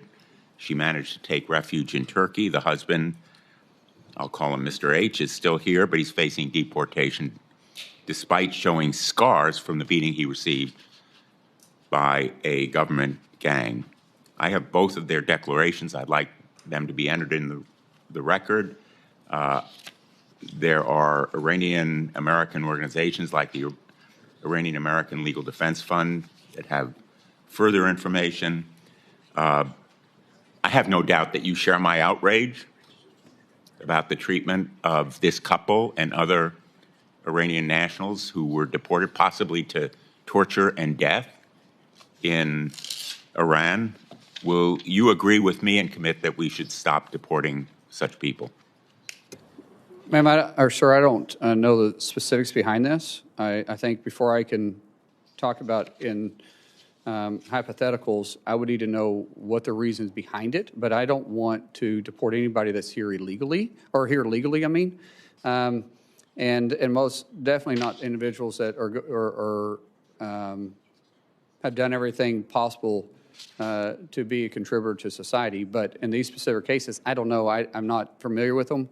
I don't know if there's something else in the background that would cause the administration I'm talking to do it. in general about tens of people, as many as 55 on one flight, 15 or so on another, not just this couple. But in principle, we should not be sending Iranian dissidents and asylum seekers back to Iran. Wouldn't you agree? Sir, we do know that our enemies want to infiltrate us and use our rules and our generosity against us. And so I don't know the specifics of these. I don't know their background. I don't know what the reasons was, but I will be happy to look into it. Let me ask you about another topic. I'm glad that you've committed that there will not be the kind of review that Secretary Noem imposed on contracts above a certain amount uniformly by your office. But I'd like your commitment that you will help us investigate another abuse of authority. Corey Lewandowski apparently was in charge of approving all contracts. One of them was a $220 million contract that was related directly to Kristi Noem's being fired. They bypassed procurement rules to award that contract to a shell company that was created days before to benefit a Republican consulting firm with close ties to Secretary Noem and Mr. Lewandowski. Will you commit to cooperating with our investigation, the Permanent Subcommittee on Investigation, making documents and personnel available to congressional and other investigations into those contracts awarded by Secretary Noem and Mr. Lewandowski? Senator, I've heard these same reports. I know the IG, Joseph, I don't know him personally. That's why I say Joseph. Some people call him Joe. Is open investigations. We will cooperate with him. And provide all the documents and records that are necessary for this committee to do its work. That's what I'm asking. I'll do everything that's required of me by law, but the IG will be doing the investigation, and we'll let the IG, decide what documents he's going to share, and maybe you can bring that up with him. Well, in fact, Secretary Noem obstructed the investigations underway by the IG. In fact, in at least 10 investigations, they were the subject of a letter from the IG. Are you committing to immediately begin restoring the department's working relationship with the IG? If confirmed, absolutely. I will do everything required of me by law and the policies that you guys give me. There won't be any gray area with me. We want to have a good relationship with the IG. He's got a job to do, and every other agency that's underneath DHS and you'll has a job cooperate with the committee in providing those. Sir, I've everything that is required of me to report, and anything that you want the IG to do, that's between you and the IG. Senator Mullins, I don't think I need to tell you that the American people have been appalled and angered by what they've seen in the excessive use of force. We've had hearings before the Permanent Subcommittee on Investigation that have shown Aliyah Rahman, a woman suffering from traumatic brain injury, yanked from her car in Minneapolis, dragged by her arms, leading both of her shoulders to be torn. Javier Ramirez, a father of 4 from California, detained for 4 days and refused medical treatment for his diabetes. We documented these abuses in a report that we issued and in hearings that we conducted. One of them was Marimar Martinez, who was on her way to donate clothing at a local church when she came across agents in an unmarked car. Agents sideswiped her car. 3 masked agents in camouflage stormed out, and one of them pulled out his gun and fired at her moving vehicle, hitting her 5 times. And the agent then bragged about it. He bragged about it in a text. He said, I have an MOF, I won't detail it. I fired 5 rounds and she had 7 holes. Put that in your book, boys. Shouldn't we be disgusted by an agent that fires at a U.S. citizen, no criminal record? She was charged. Senator Blumenthal. The charges were dismissed. Wouldn't you agree with me that that agent should not be carrying a firearm? I'm not familiar with the investigation, sir, and I don't know if the investigation is completed. As Secretary, I'm sure I'll be briefed on this. All right, time's expired. I know these are important issues, but we just have to move on. We're going to finish up with Senator Kim, then we're going to make a statement that hopefully can be agreeable for a meeting later. Senator Kim. I'll be concise here, Chairman. Senator, there's just a couple last things here. A couple weeks ago, we had a hearing here, and I was engaged with the head of USCIS, and I raised an issue that happened in San Diego of spouses of military members and veterans. They were going in to get interviewed for a green card and were arrested upon their arrival. I just wanted to get your reaction to that. Is that the kind of behavior you think is acceptable? Excuse me, repeat that again. It was spouses of military service members as well as veterans. Their spouses were going and for the purposes of a green card interview, but were at that point detained and arrested on arrival. I've heard of, I haven't heard about this. I've heard of different reports, Senator, and if people are going through the process and trying to obtain it legally, because we do have naturalization ceremonies Monday through Friday in this country, everywhere. We're going to continue working with those individuals. I don't know the circumstances. I don't know. I'll pass you the details, but it's something that we can talk through. But just in general here, I guess what I'm just trying to get a sense from you is what you think is appropriate in terms of ICE agents being able to operate. For instance, do you think it is okay for them to operate and arrest people at hospitals? Sir, I will always support my law enforcement doing their job.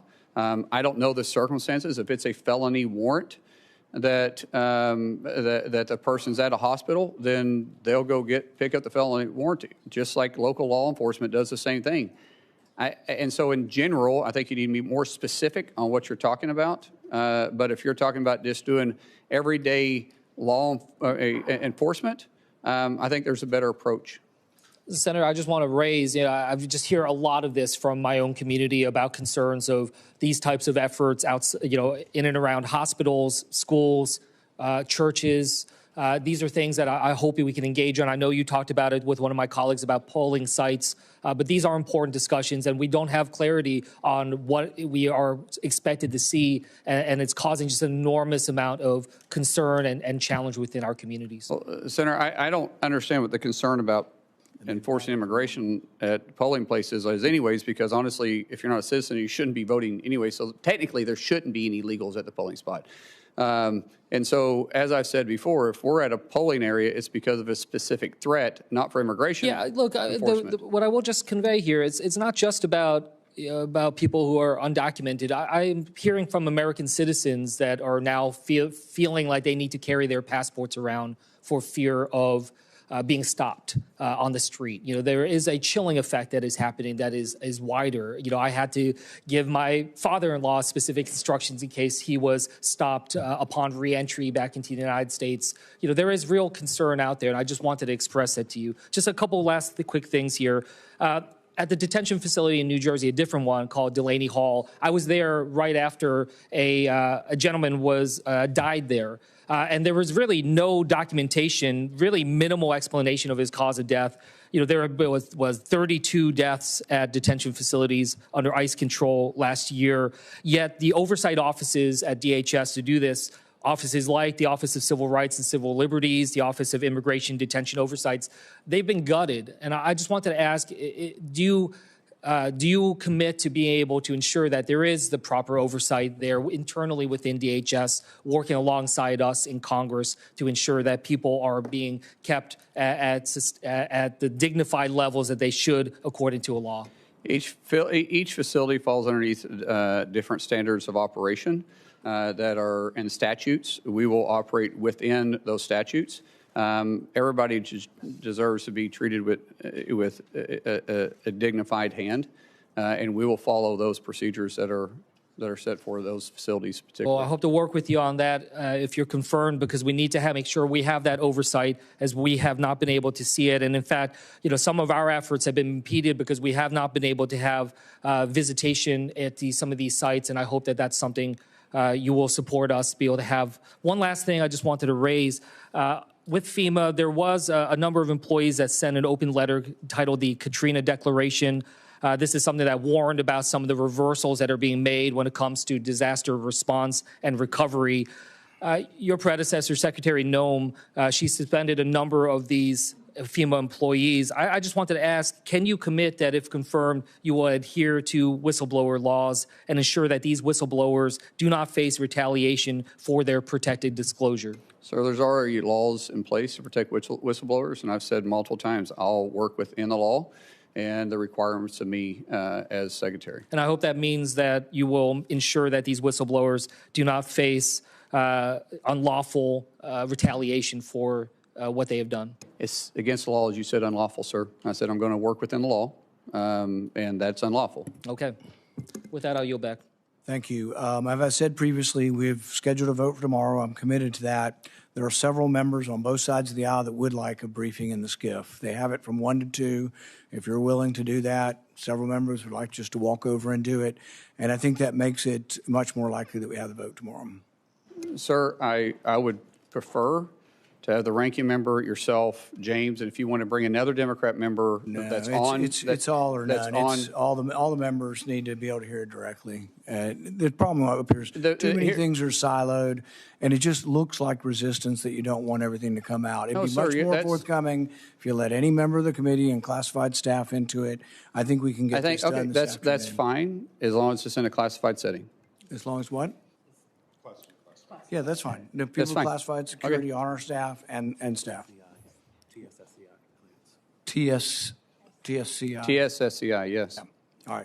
All right. Thanks, everybody, for coming today. The nominee has filed responses to biographical and financial questionnaires, answered pre-hearing questions submitted by the committee, and had their financial statements reviewed by the Office of Government Ethics. Without objection, this information will be made part of the hearing record, with the exception of the nominee's financial data, which are on file with the committee. Due to the quick turnaround between this hearing and the markup tomorrow, the hearing will remain open until 4 p.m. today, March 18th. This hearing is adjourned.